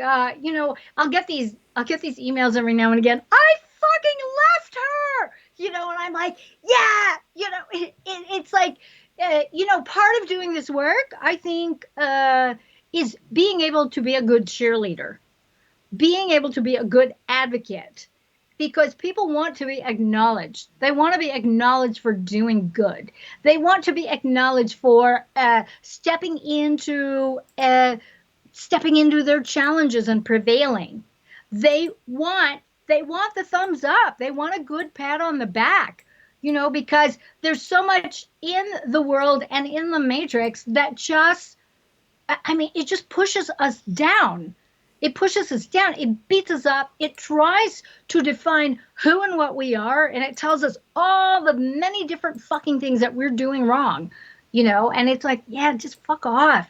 Go away, you know, because we each have this special spark that is meant to be, it's meant to be sparking. It's meant to be expressed in whatever unique way, you know, we're meant to do it, and to even have the permission to discover what that is. And so a lot of trauma-based mind control is a lot of, it's really deactivating a lot of the energy that has just pushed men and women, children down, so that they just assume a position, literally and figuratively, and that's it. And there's not even one spark left that allows you to even question that reality. And it's just the submission to slavery and pain and suffering. Well, these are the different aspects of how the brain reacts when it assesses threats. Like, if you can kill the threat, fight. If you can't kill the threat but you can get away, flight. If you can't kill it and you can't get away, freeze, anxiety. If you can't kill it, can't get away, and it'll still get you if you freeze, you submit. And if it's not happy with you submitting, you attach. Yes. You start to love your abuser. Yes, or attack someone that isn't you, isn't your abuser. So it's very, but for me, it just gives me the indication that, we humans, we're extremely powerful, which is why the powers that want to be, and the matrix, and all of the controllers, they have to devise so many ways to control us. And, you know, and what I'm noticing is that, I think that as more and more of us wake up to the totality of our experience and recognize who and what we are and the power that we wield, we're going to be able to fucking hack into this matrix shit show and undo it. That's system-wide crash. That's my hope. That's my hopium. In these almost 63 years of my living and breathing, it's like I'm holding out for it, you know. Well, I say never. Naive. I don't know. I always say that never underestimate somebody's ability to play mind games with themselves and win. All right, you know, this is the thing. Lying to yourself, no, there's a God and I'm safe and I'm going to be rescued from this POW camp someday, you know, that kind of thing, versus just looking at the truth of the situation. I'm in a POW camp. There's nobody's ever going to rescue me. That second guy dies. The first guy survives. All right, and belief, whatever it is, just believe it, and you can derive frickin' power from it. And this was the interesting thing about all these religions, and this is how they get suckered people into organized religions, is because they give you a tiny little bit of the power that that belief can give you, and then they just channel it to benefit themselves and not really benefit you as much as perhaps your belief in yourself, in your own divinity, and your capacity to contribute to the all and powerful greater whole. Once they can trap you in that belief that the all greater and indivisible power in the whole is not within you, it's not without you, it's only what we tell you it is, and it only does what we tell you it does, then you're completely trapped in the religious mindset, and you're never going to wake up. Yes, that's very true. That's very true. That holy roller thing. It's like, wow. There's a lot of that goes on. And I also see, the value in it, because even the folks who have no idea that they're so enslaved, you can tell that when there is a little glint, a little hint of inspiration, it might not last for very long, but it does some good, just in terms of, say, surviving another month, or being able to provide for your children. So it's very, I endeavor to receive rather, the little sparks of inspiration, the little sparks of goodness, of things working out for, a lot of these families that don't have the means, don't have the tools. So I, bless them, and they like their television as well. So I get that as well. So there is that sort of there's balance. There's a transition period from being a complete asleep sheep to being fully awake and gotten your shit together. All right, I used to drink fluoridated water. I used to eat artificial sweetener mints. I used to do all sorts of stuff that I now know were bad for me, and I had to give them up one at a time over a long, slow period of time. You can't just be your best self overnight. Yeah, that's true. That's true. Took me a long, long time. And I fall flat on my face or on my ass constantly, where, I get caught up in certain things. And, it's like, okay, human, hello. Forgive yourself. So the whole thing of self-forgiveness, I think, is it's such a good practice. It really is such a good practice for me, at least, because I can be very, very merciless and very, very cutthroat. I mean, I was trained very, very well to not, appreciate certain things. And I've come a long way to where, I don't harm myself anymore. But, you can only pretend you're a fairy for so long. And then you got to grow up and become the real fairy. All right. Yeah, exactly. Often through nefarious means. Now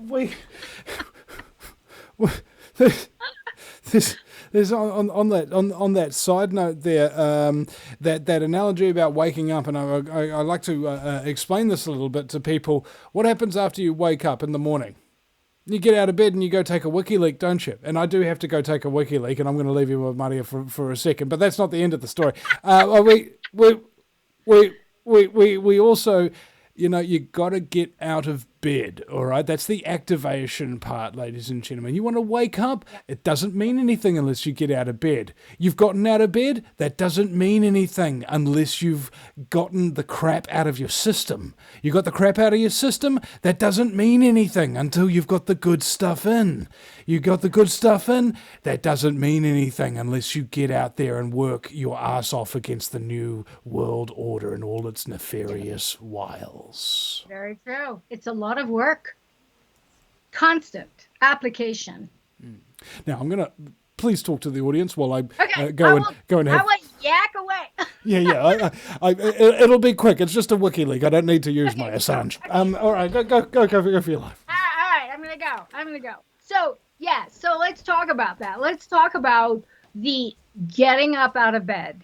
And that in and of itself, I know for a lot of people, especially with the Seven Oinson, they didn't want to get off the couch or out of bed because, I don't know if you all remember when it first started, like, was the world going to come to a fucking end? Were we going to get bombed, every city destroyed? Because for a while there, we were kind of living in that pre-Armageddon, so to speak. We didn't know what was going to happen. All of the, military strikes. I wanted the zombie invasion. That's what I was hoping for. The zombie invasion, the alien invasion. I wanted to be entertained. But instead, we just got locked down. And so for myself, the whole waking up bit, and I like that Vinny brought up the whole thing about getting out of bed, going and having a pee, whatever it is that you do first thing in the morning, brushing your teeth. For myself, it's like saying hello to my plants and going into my kitchen and making a very, very beautiful cup of bulletproof coffee. So I have a particular ritual with the coffee where I use heavy cream and I also use organic butter and I mix it all up. And there's a certain foaming aspect to it when you're using the electric whisk, or actually it's battery operated. But these are all the routines that I do. Well, actually more of a ritual to start my day and start it in a way that is pleasing. Like, I don't think there's anything wrong or there's anything selfish about starting your morning in ways that please you, that are like I was just telling the audience about making my coffee and the things that I put in it because I love it so much. I say good morning to my plants. It's my first thing that I do when I wake up, when I'm at my house, So anything that actually allows us to personally and consciously connect with our environment, Well, it's also the fact that because you're doing this work, and because this work is dark, and because the work is hard, oftentimes, like I thought about it like this, let's say we're successful, Marja, all right, and we create a society that is completely moral and all good and stuff like that. I was just thinking to myself, there wouldn't be any place for us there. All right, like our work would be done, okay, and the society would have no further use for us, and we'd have to either figure out how to do something else or just pass with the passage of time, And I think that's maybe a self-sabotage kind of thing, because you look at society and you look at how it treats people like us. And we've always been rejected. We've always been on the outside. Yes, it's very true. All right. So why would it change once we're successful in restructuring society? I think that this is the Wayseer and the Pathfinder always go off the edge of the map at some point, and it's everybody else that gets to benefit from their knowledge and their seeing and the paths that they've found for others, not them. Yeah. That is a very wonderful contemplative question.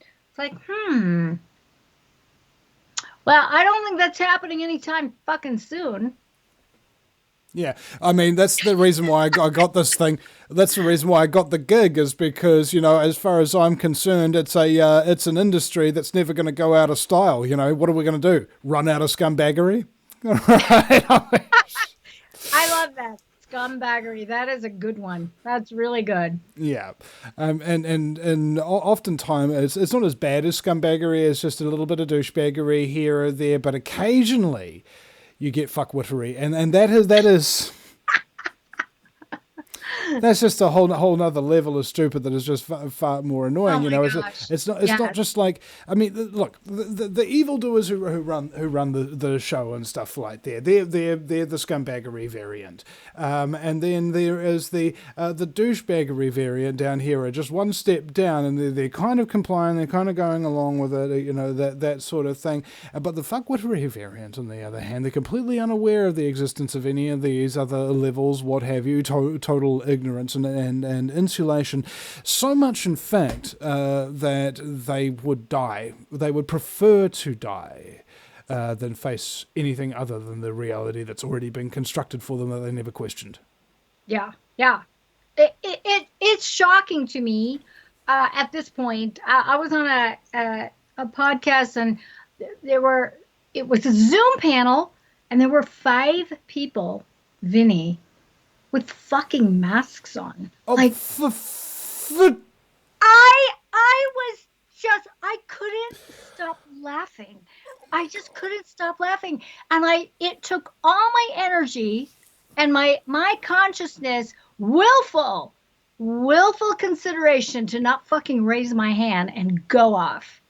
Like, it was like, girl, step away from the vehicle, move along. Just fucking move along, stop.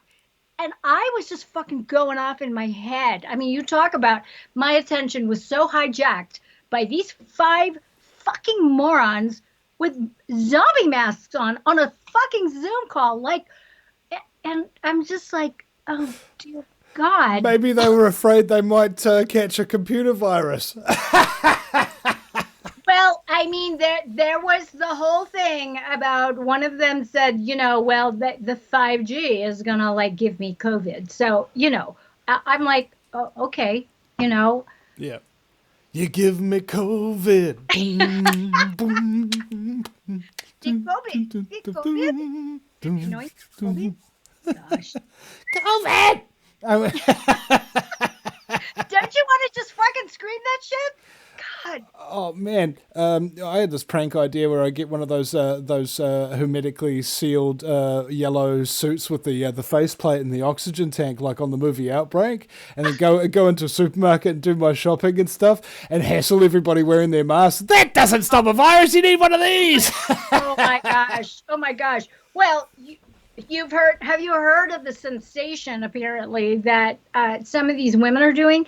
They are jarring up their farts and selling them. Yeah.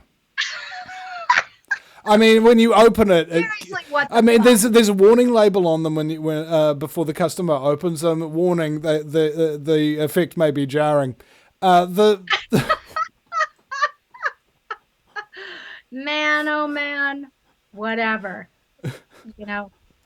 I don't even know what to say to that. Well, it does actually prove wrong the old phrase that he who smelt it dealt it. Now, now you can just buy it. You know? I mean, you could have a logo brand for it. You can't make this shit up. No, you cannot make this shit up. Like, wow. I mean, wow. Yeah, because somebody else made it and then put it in a jar for you. No, you can't make this up. I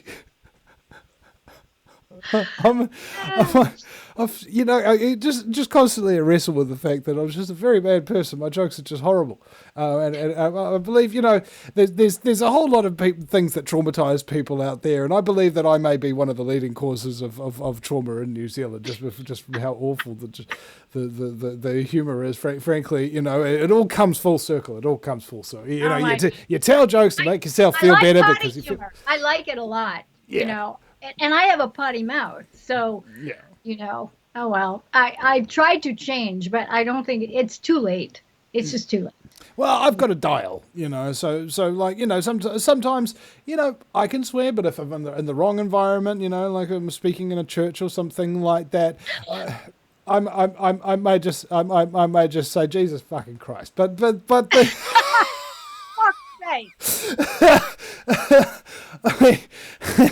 I'm sensitive to people's level of offence. Hence why I do the show in the way that I do, in a fairly unfiltered manner. However, generally, don't swear and what have you. But when the occasion calls for it, there are justifications for it. For instance, absolutely. I did this study where they got some students to put their hands in ice water. One group of students, not allowed to swear. You can say fee tiddly dee, you can say fiddlesticks, but you can't say fuck cunt or shit, all right? And the other people, on the other hand, they could do that, and they measured how long they could keep their hands in the cold water for. The people who were swearing could keep it in for a full 30 seconds longer. Right, now what's the mechanism here? They found out that in the brain, when you produce swear words, it produces a painkiller.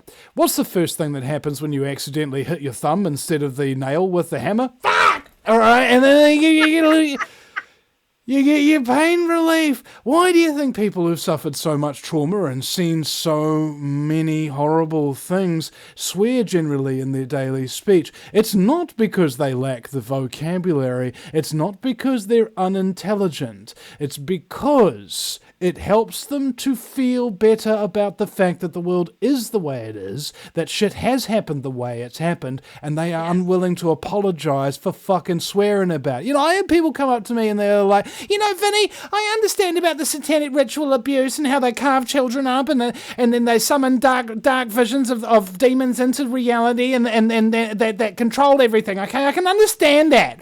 But I don't understand why you have to swear, okay? And it just makes you sound stupid. And I get that all the time. I get that all the time. People will actually ask me when I on certain interviews, could you just kind of dial down the F-bombs? And I will just tell them, I can't promise that. I cannot promise that.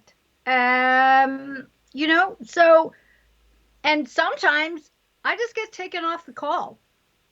Whatever, I don't care. But it is a way to express, I think, the utter, for lack of a better way to put it, utter fuckery that is present in the world. And I'm not going to make it fucking flowery for people. If you're offended, that's your problem. It's not my problem. I mean, the world is coming to an end, all right, in many, many different ways. And there's untold amounts of suffering and trauma and things of that nature. So when people get offended about stuff, my thoughts is like, okay, does Vinny actually give a fuck about this? Is this worth me spending my time on? Is it worth being offended and stuff like that? It's a swear word, Vinny. And was there a victim? No. Did his truck get dented because I swore at it? No. So I haven't damaged any private property either. No. But you've offended me. Okay, so you're off on one end. Did you consider perhaps that the reason why you're off-ended is because you're off the fucking deep end? All right, dipshit, shut the fuck up, fuck off. I don't care that you're offended. All right, you can go build a fence around yourself and you can sit in constant offense if you want. But quite frankly, there is something more adult being talked about here currently. And if you cannot handle swear words, how are you going to handle troops coming down your street that you have to kill mercilessly in the worst of scenarios? How are you going to handle that shit? Yeah. That is a good point. And so I had a funny story that happened. I am in a relationship, a very, very, very cool one, really awesome person. And we have the same morality. He has a problem sometimes with my F-bombs. And so last year, we're together 2 years now. Last year, or maybe it was the year before, it might have been during our first year, I went to go visit his youngest son, who had at that point a new baby. And so Christopher tells me, could you, when we get to their house, could you not drop the F-bomb so much? And I'm like going, sure. Okay, I can do that because, yeah, that would be cool. So we get to his son's house. His son's name is Elias. And Elias goes, don't fucking take my father's fucking shit. I mean, he just dropped all the stuff. And I start laughing. I am just dying. And, I look at my guy and I'm going, dude, seriously? What the fuck? And his son was just dropping the F-bombs left and right all night long, all night long. And I think during that whole trip, we were there for 3 or 4 days. I didn't swear once, not once, but just, I gave him so much shit. It's like, really? You're going to tell me to watch my P's and Q's and your son is going off. Yeah. It was really a funny moment, because it kind of backfired. And it's the lack of self-analysis, right? I remember, what was it? Chris Rock was on television one time. I was sitting there with my sister Cherie, and I was laughing so hard at it because it's Chris Rock. He's freaking awesome, right? And my sister was like weird, like, why are you laughing so loud? Like, it's because he's black and he's hangry. and she got so offended that she turned off the TV, and I didn't get to see the rest of the special. Now, 10 years later, I found that special online, and the name of it was Chris Rock, Blacker and Angrier.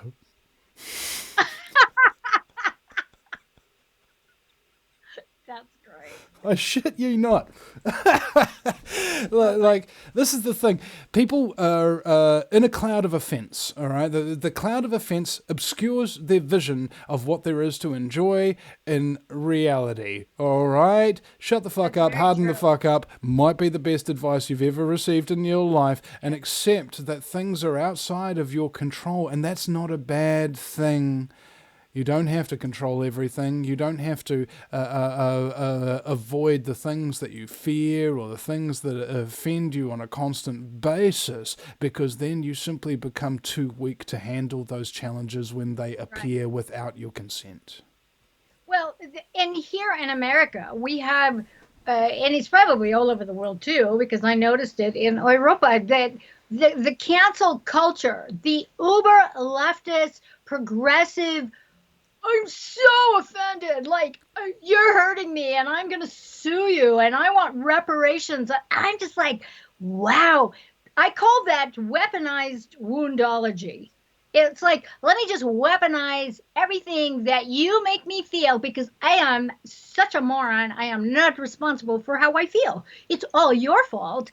And I hear the shit that just goes on, like in parking lots, where people are getting into a fist fight or a bitch fight where there's hair flying everywhere and fake nails being detached because there's a bitch fight going on. I know. And it's insane. It's insane because didn't like the way the person was like walking next to them to come by, and it was just too close. It's like, whoa. I mean, there we go, right there. I mean, it's so funny because the powers that want to be, they don't have to make us do anything. We do it for them. The zombies do it for them. We're going to cull ourselves right before their eyes. All they have to do is pick some kind of divide and conquer thing, push that fucking button, let go of any kind of control gas or energy weaponry and get us to get at each other. I've seen it happen time and time and time again. I live in the hot desert when it's super, super hot. The tempers flare. Oh, dumb shit. Like really stupid things. And I'm like, I'm sorry, I work with trauma-based mind control. This is fucked up, insignificant. And you guys are pointing guns at each other. Wow. Okay.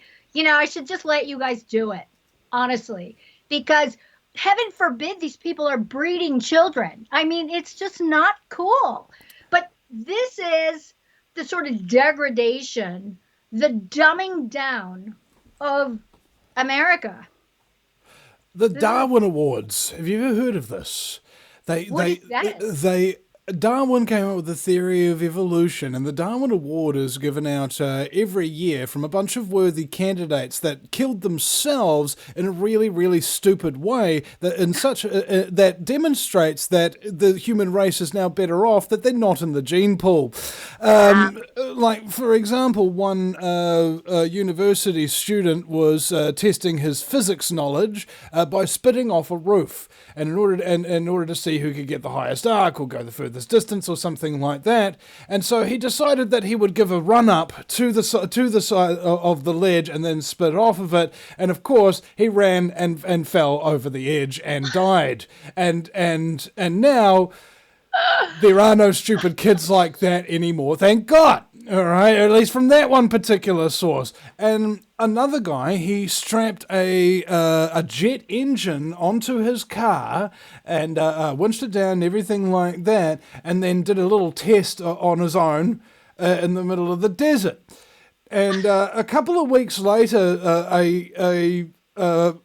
somebody on the main highway was wondering, what is that pancake of metal on the side of that mountain there? And apparently what had happened is this guy had triggered a jet engine on his car. It started going way too fast, put his brakes on, the brakes melted instantly, and the jet kept going, and it actually took his car off the ground and then pancaked him directly into a cliff. Holy shit. All right? Wow. And this is the level of stupidity that we're dealing with. I saw a flat earther guy who created a steam-powered spaceship. Oh, boy. Okay, he got 3,000 feet into the air, and then it failed, and he had to parachute out. But of course, he was too low for his parachute to open properly, so he broke both of his legs. Now, he did manage to get 3,000 feet in the air, but somebody in the comment section of that video reminded him that commercial airliners get up to 30,000 feet, and it doesn't cost $28,000 to get a ticket on one of those like you spent on your little thing. Oh, man. Wowie. There you go. There you go. Birth control right there. I'm sorry I said that. You know, I mean, somebody's got to say it. All right, it's the truth. It's the truth. I know. All right. I mean, is there anybody out there just going, "Oh, I wish I could have met their children and stuff like that"? Oh, they didn't have any children. Oh, what a shame. You know. Well, I had stepkids, so I did not have children of my own, and quite frankly, I didn't. I mean, my mom she's a psychopath. There's no way. I was just afraid that it was going to turn out like her. It didn't turn out like her. But, you know, to have children and thinking, like I thought about it, it's like, I'm not contributing. No, that will not be, that's not going to be a cool thing. And I somewhat regret it because, you know, I'm a really, really good mom. But still, at the same time, the risk was just too great that I would just, you know, it would not be good. Wouldn't be a good thing. Yeah. It's too late. Less than ideal. All right. Speaking of which, Love, Truth, and Beauty. That's the Love, Truth, and Beauty. The letter, the symbol and. With the ampersand, that's on the YouTube. That's on the YouTube. And then the website is LoveTruth&Beauty.com. Okay, let's just pull that up on screen for people. Love, Truth, ANDBAUTY.com. Let's pull that puppy up. There's you going to the DuckDuckGo? There we are. Marja West. Love, Truth, and Beauty. And there she is. And a lot of people are commenting in the chat room is like, man, why is Marja so hot? He's like, yeah, she's in her 60s and stuff. And, yeah.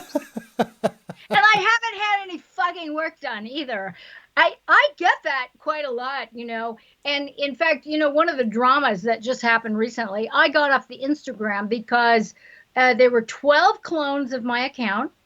And then that led to 4 websites that had actually taken content off of my old website, uploaded it. They downloaded a bunch of my videos a bunch of my YouTube videos, uploaded it, and were charging $2.90. One of them, $2.99 per trauma deactivation.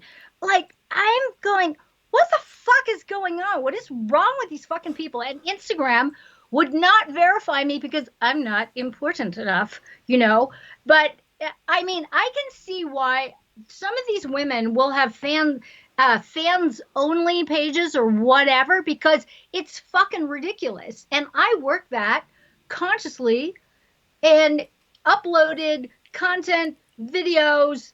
I wrote content. I did the artwork. I did all this stuff 6 times a week for like almost 2 years straight. And it's just like, you know what? Fuck you.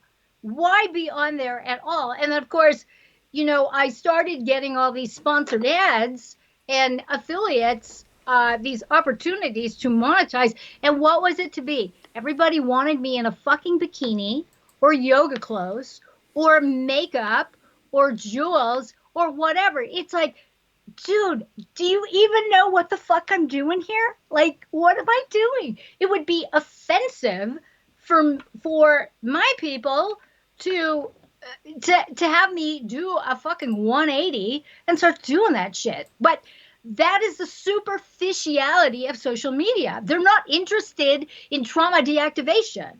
They're not interested in energy mastery. They don't want to know how to waltz in and out of the matrix, composing your own fucking reality in your layer of the universe. They don't give a shit. They don't believe in pedophilia. They don't care about that, but they want to see me in a bikini, with my boobs pushed up to my chin. It's like, fucking good luck with that. It's not going to happen, So anyways, there was a joke. There's a friend of mine who is, she's a former porn star. I kid you not. She said, we should just play a fucking joke, and we should do some posts where I come on as if I'm you, because people won't know the difference. I'm going, come on, shut the fuck up. And she's joking, but, I thought about it. Well, what if I did do that? I mean, would that help? Would that help bring forth the sort of information that needs to come across?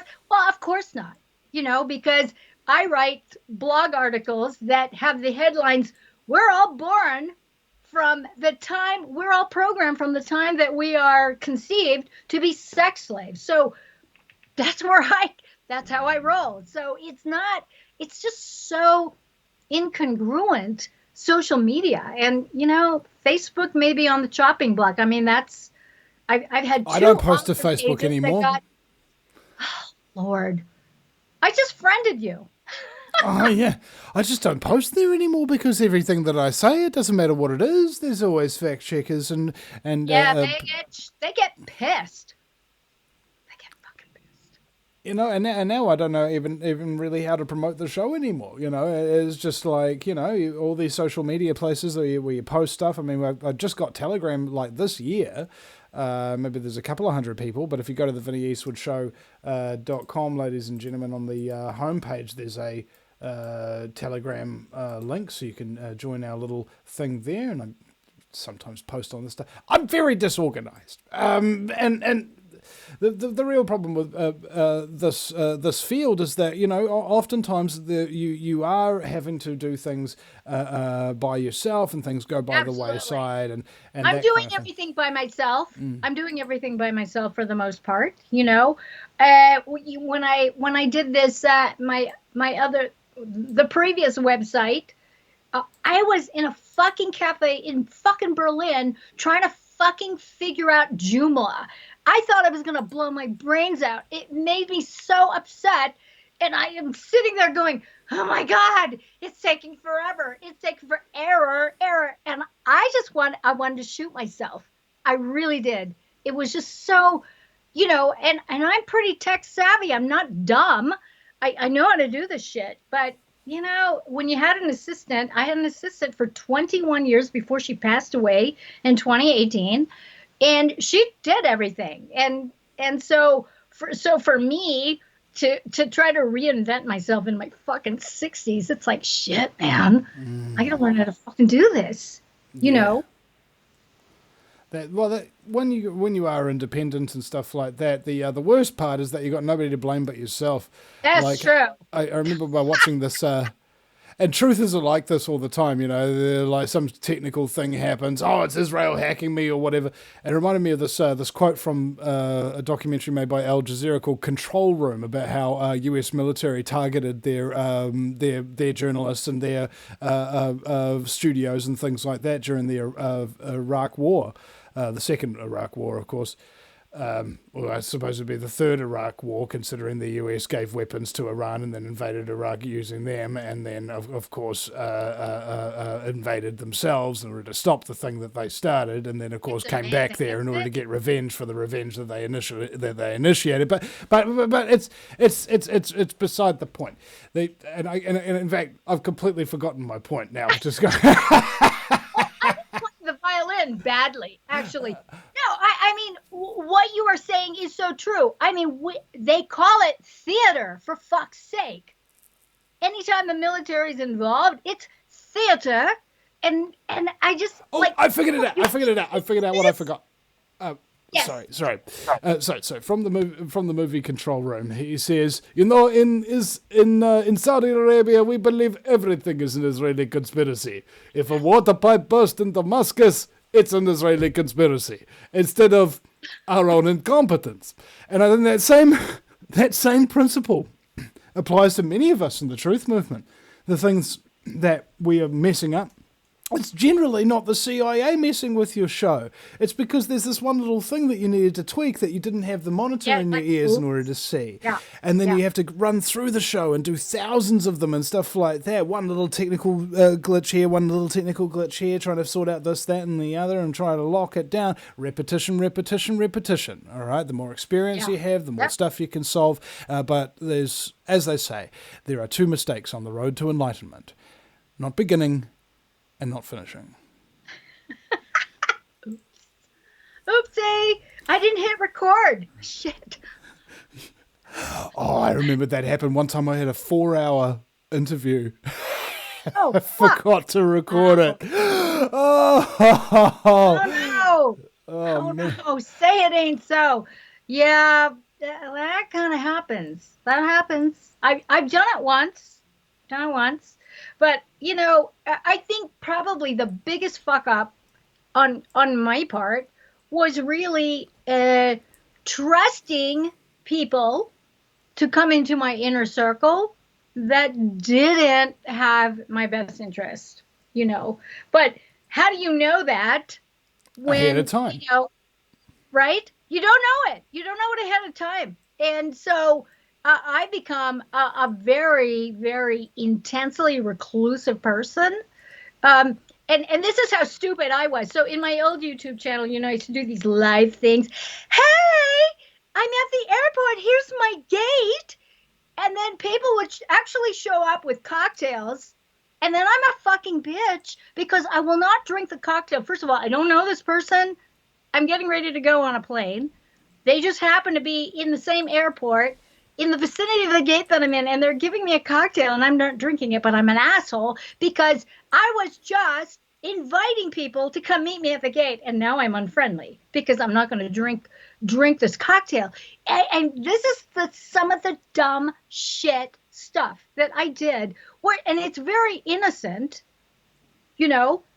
but of course, you don't realize how dangerous that shit is until you realize, wow, that's fucking dangerous. And I've been in some precarious situations, a couple of situations in the Middle East where, fucking stupid, poor planning. And then all of a sudden, I'm like getting into a cab.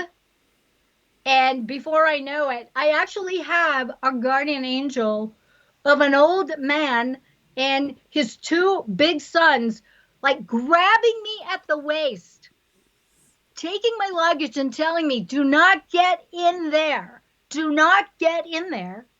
And then I get schooled about the traffickers that are like at the airport that are, looking for naive, Amerikanische women. It's like, oh, God. so I've been in those situations quite a number of times where poor planning and then the sort of, and you know, I got my citizenship, but I still claim to be an American, you know, and when I was younger, I used to default to that. But I'm an American. I can do whatever the fuck I want. It's like, just shut up already. So, you know, and you have to learn how to get smart. You got to learn how to like, you know, be aware, be awake, scan your environment so that you know what the fuck is going on. And of course, a lot of this was before the internets. You know, now you can really pretty much scope and plan your travels. But before that, I mean, you took matters into your own hands. And so I've had my universe like really take care of me with these amazing family oriented people in the Middle East who came for me and rescued me from human traffickers. You know, wow. where I would have been kidnapped. Nobody would have seen me ever again, you know. And so, you know, live and learn. And of course, I grew up in the 1970s in California, and I used to hitchhike all the time. Hitchhike all the time in a white tube top and booty shorts and not even think twice about it, you know. And thank God I survived that. Would I recommend doing that now? Never, never, ever, ever. There's too many crazy people. Too many immoral people. And I've said for a long time, you know, I've had some real bad traumas in my life, you know, in police and just upbringing, just in general, being teased by kids at school about being fat and whatnot. And, you know, the most valuable lessons in life are generally those that cost you the most. That's true. That is very true. You know, and, you know, so for a lot of the sort of ignorance that I've had, or that the sort of innocence that is kind of dumb, I've had to answer to some of these very, very false assumptions about my own safety. That as an American, I can do whatever I want. That as a woman, I can do whatever I want. No, actually, you cannot. You have to be discerning. You have to be able to scan your environment and take care of yourself. So, you know, and despite the fact I have 3 black belts, so I'm a longtime martial artist, but I mean, let's get fucking real here. Black belts aside, I'm 5 feet tall. I weigh 86 pounds. Okay, I have a certain skill set where I can take down a very big man, anybody bigger than me, in 4 moves. But if I don't execute that shit precisely and in good timing, I'm dead. End of story. I'm dead. Yeah. I'm dead. Masculinity. Because when shit goes down, nobody asks for a feminist to save them. That's true. That's true. I wouldn't. Yeah. I wouldn't. Have you seen The Average Feminist? I'm sorry. I'm unfortunately all too familiar. And it's just, what would you think of it as? It's about hating your other half. Yes. Like, if I had a relationship with somebody and I loved them, I wanted to love them completely and not see them as a representation of something that I hate. Oh, you women, or you bitches, you know, stuff like that. I don't do that if I love you, because I want to love you, and I don't want to anybody else to be projected onto you. I just love you. And this is the thing. We're not loving each other enough. We think that everybody else is just a representation of all the things that we hate, and when we just lie to ourselves and we think we love them, and stuff like that. We can change them, you know. It's like Bill Hicks said. It's so toxic. That shit is so toxic. And I talk a lot about the 4 levels of relationship, in and out of the matrix. And so I get into a lot of trouble with the fake feminists because I talk a lot about toxic masculinity and toxic femininity that is embedded in women. Okay. And so and I am not dismissing the atrocities that men in the patriarchy, quote unquote, that shit has transpired over the millennia. I'm not dismissing it. However, when I hear these blanket statements that these angry women are spewing, and some of them have good reason, but the basic reason is a basic misunderstanding of what masculine and feminine energy is.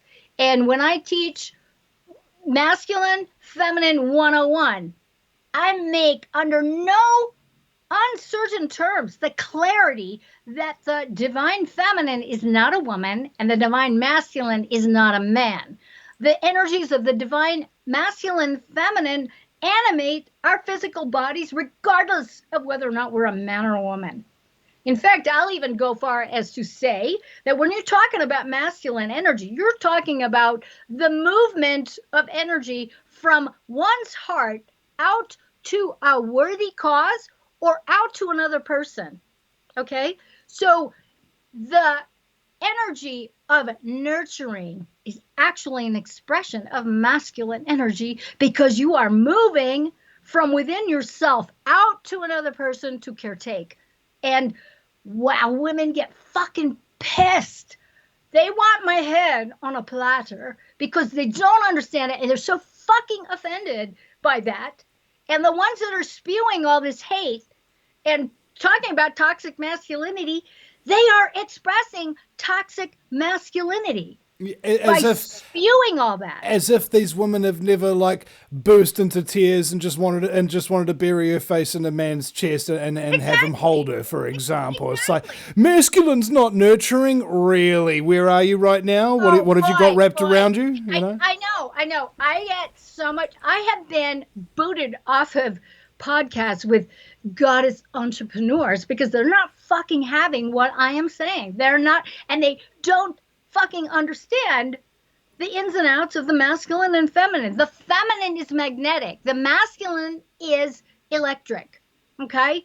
And our seventh sense is the marriage, the combination of the masculine and feminine. The masculine is gifting, giving, nurturing. Okay? Regardless of whether you're a man or a woman. That's what he does. He also defends. He also is steadfast in stillness and doesn't take action until it is inspired.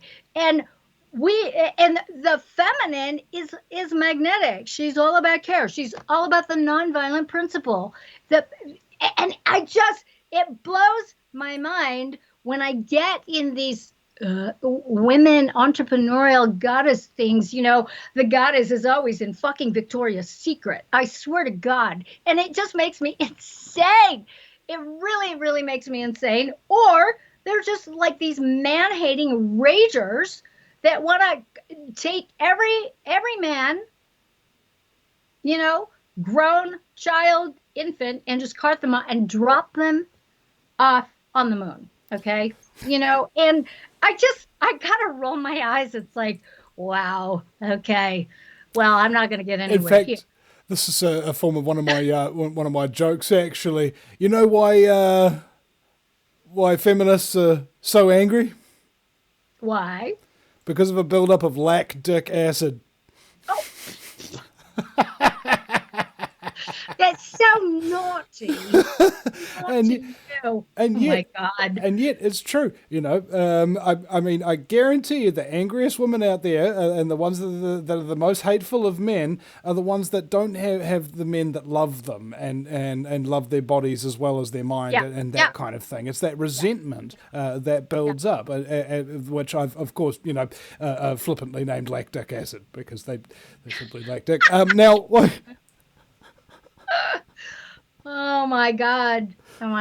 Yeah. So, and then of course, toxic femininity. I mean, and I'm sorry, man, if you're going to be offended by my characterization of the pussified soy boy, I'm sorry. I don't fucking trust you. Go get a fucking job. Get a career. Get your shit together. Okay? I don't want to hear about your yoni worship. I really don't want to hear that. And I'm from California, the San Francisco Bay Area, where on every fucking street corner, I kid you not, there is a self-proclaimed fucking tantric master that's going to sit there and worship the goddess and her yoni. But you know what? You better pay for him. Okay? Because he doesn't have a job. And he doesn't have a place to live, and you're gonna like support him, and it's just like, what the fuck? It's just insane. But you know what? They're taking it all to the bank. You know, they read a few books or they steal somebody's information off of a blog, and they're fucking teaching these tantric workshops. I'm not kidding you, and it's so fucking laughable, and they buy it. People fucking buy this shit. It's so obnoxious, you know, but it's sexual spirituality and sex is God, man. I want to slap people. Like, wake the fuck up. Are you serious?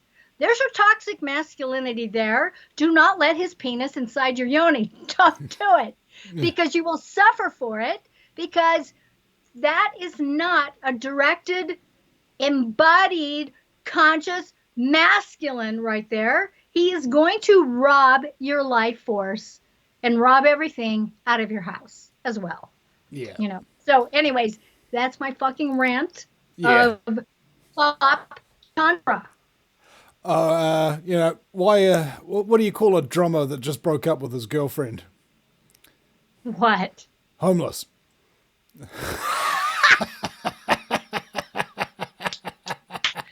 That is actually the fucking truth. That is the truth. You know, my God. I was up north one time, and my drummer, he has a van with a bed in it. It's a Ford and it's a Bedford and it's got a bed in it. I thought that was quite funny, but these, you know, coincidentally met up with a couple of his ex-girlfriends and stuff like that, and I was, you know, commented about how you can lower yourself to be with a drummer who has a van. God. No offense or anything. I do love my drummer, and he's very helpful. He's a very good guy to me, and that kind of thing. It's just a joke, but yes. And some of these jokes are absolutely the best cliches ever, and especially when you're from the San Francisco Bay Area, man. I've seen it all. I've just seen the unbelievable pretense of stupid and of this arrogance and this entitlement and, you know, this fucking uber leftist, I'm so offended, I'm such a victim and I don't know anything and you, I mean, I can't deal with it. So I understand in many ways why a lot of women are fucking enraged, but I also understand too that it's flip sides of the same fucking coin. Well, if I may, there was an old saying that if your society doesn't have any real men or real women, it will be unable to defend itself when it's invaded by a society that does. It's totally true. It's totally true. Give me a fucking Viking. That's what I want. I want a Viking. Yeah. That's hot. The berserker. All right. Yes. And this is another thing as well. We're talking about. We have to end the show. In fact, we've gone 90 minutes over our show time. It was supposed to be 60 minutes. We're at the 2 hour and 33 mark. So much fun. Yeah, time flies when you're having. And speaking of which, ladies and gentlemen, just to reiterate again, truthloveandbeauty.com is the website. You can also look up LoveTruth&Beauty, youtube.com/C/LoveTruth&Beauty to go and subscribe to Mariana's channel. In fact, I'm going to give you a subscribe right now. There we go. There's one subscriber from the show. And if you get a chance, ladies and gentlemen, check out me and Rebecca Wilson's video, When Orders Are Obeyed Without Conscience, The Dark Truth of the New Zealand Police. You can check that out on YouTube. We have a Nightmare on Molesworth t-shirt here. for people to say. Molesworth Street is the Pennsylvania Avenue of New Zealand. And as you can see here, this is our Prime Sinister, Cindy Kruger, the Nightmare on Molesworth Street. 1, 2, Cindy's coming for you. That's very good. I like it. Creepy, eh? The Vinny Eastwood Show does not endorse the breaching of COVID-19 rules. However, we're being sponsored by Reopen.nz, which is a directory of anti-mandate, pro-choice, all-inclusive businesses in New Zealand. And I haven't gone to jail for 2 years and not gone past go and collected $200 after advertising this thing, so I think it might be reasonably safe if I keep doing those disclaimers. Please come here and put down your freedom business, regardless of what it is, unless, of course, your business is specifically involved in satanic child trafficking, like, in fact, in most of the corporations in this world. But anyway, the other sponsor that we have here is HoldenHealthCare.com, emphasis on the care. The whole idea behind disease is that your body has the ability to heal itself, but have a look at all the things in your life that are causing you unease. What are the people in your life like? What is your job like? What are you doing for yourself? What are you eating? What are you drinking? What are you thinking? Okay, those are the things that give you diseases. Those are the things that kill you. Those are the things that, if you've got naturopath like David Holden on here, who's a specialist in hard to treat cases for naturopathic oncology, you can heal. And the medical disclaimer is at HoldenHealthCare.com if you don't believe it and want to report them. Now, I would like people to go to contact me as well. You can go to the contact page on the VinnyEastwoodShow.com and just anything you want. And yesterday, was it yesterday or the day before? I forget which. The world doesn't really make sense to me in terms of time fluctuation anymore. Have a look on the Vinny Eastwood Show, the little search bar for Truth Hurts. The guy who interviewed me, Crypt Rick, who's also on the One Great Work network with us, is Truth Hurts. Here's how to deal with it on the Vinny Eastwood Show. This is what he listened to a number of times because it was so powerful, the insight and the understanding of what the wake-up process actually does for you and how to process it appropriately. Additionally, you can support our band, Vinny and the Vendettas, on the VinnyEastwoodShow.com. Listen to our music, share that stuff out, have a few laughs, have a boogie round, and additionally, of course, try and follow us on Telegram, the Vinny Eastwood Show on Telegram. And lastly, but not leastly, of course, the reason for the show, ladies and gentlemen.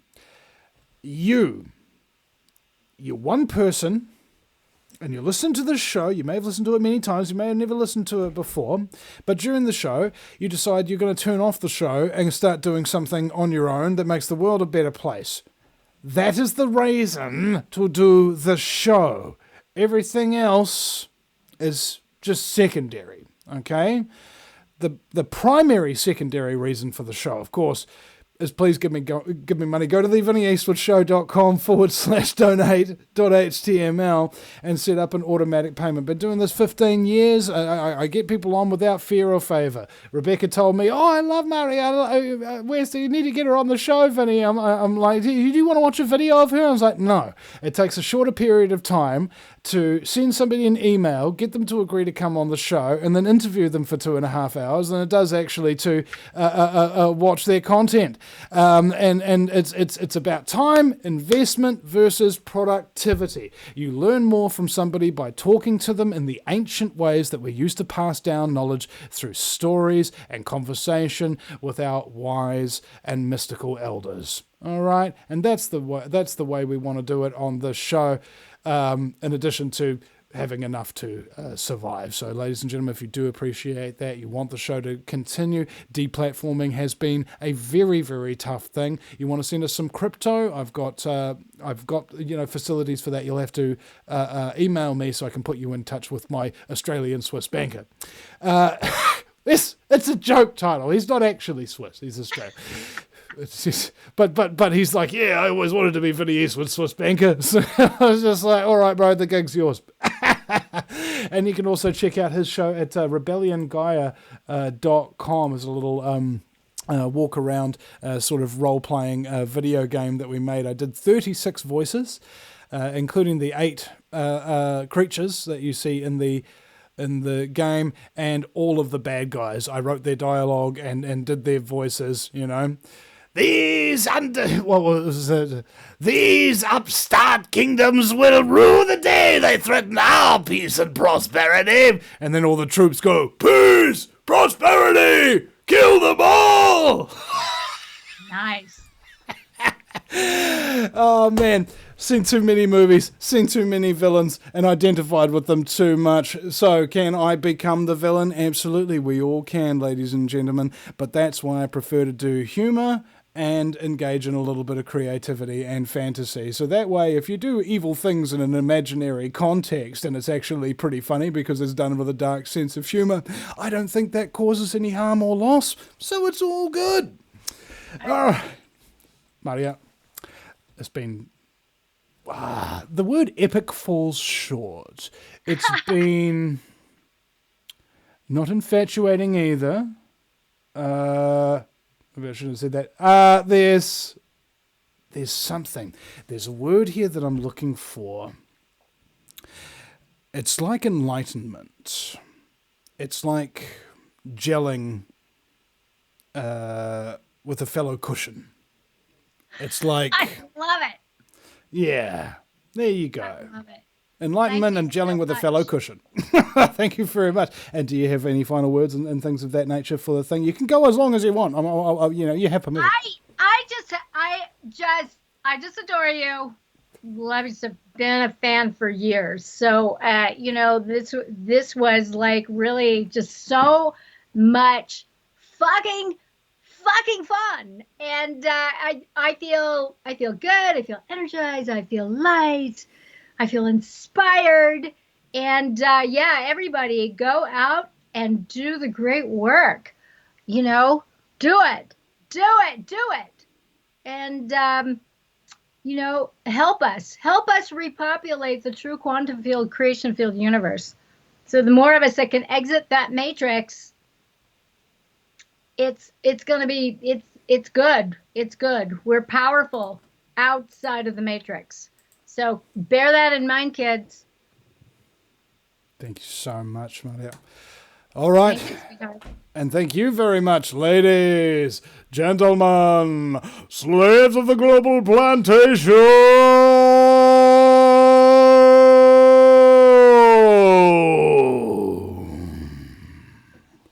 The Vinny Eastwood Show is bad news. It's like the news, but worse. It's the lighter side of genocide. Just because we're being exterminated doesn't mean we can't enjoy it. Otherwise, what's the point of being killed?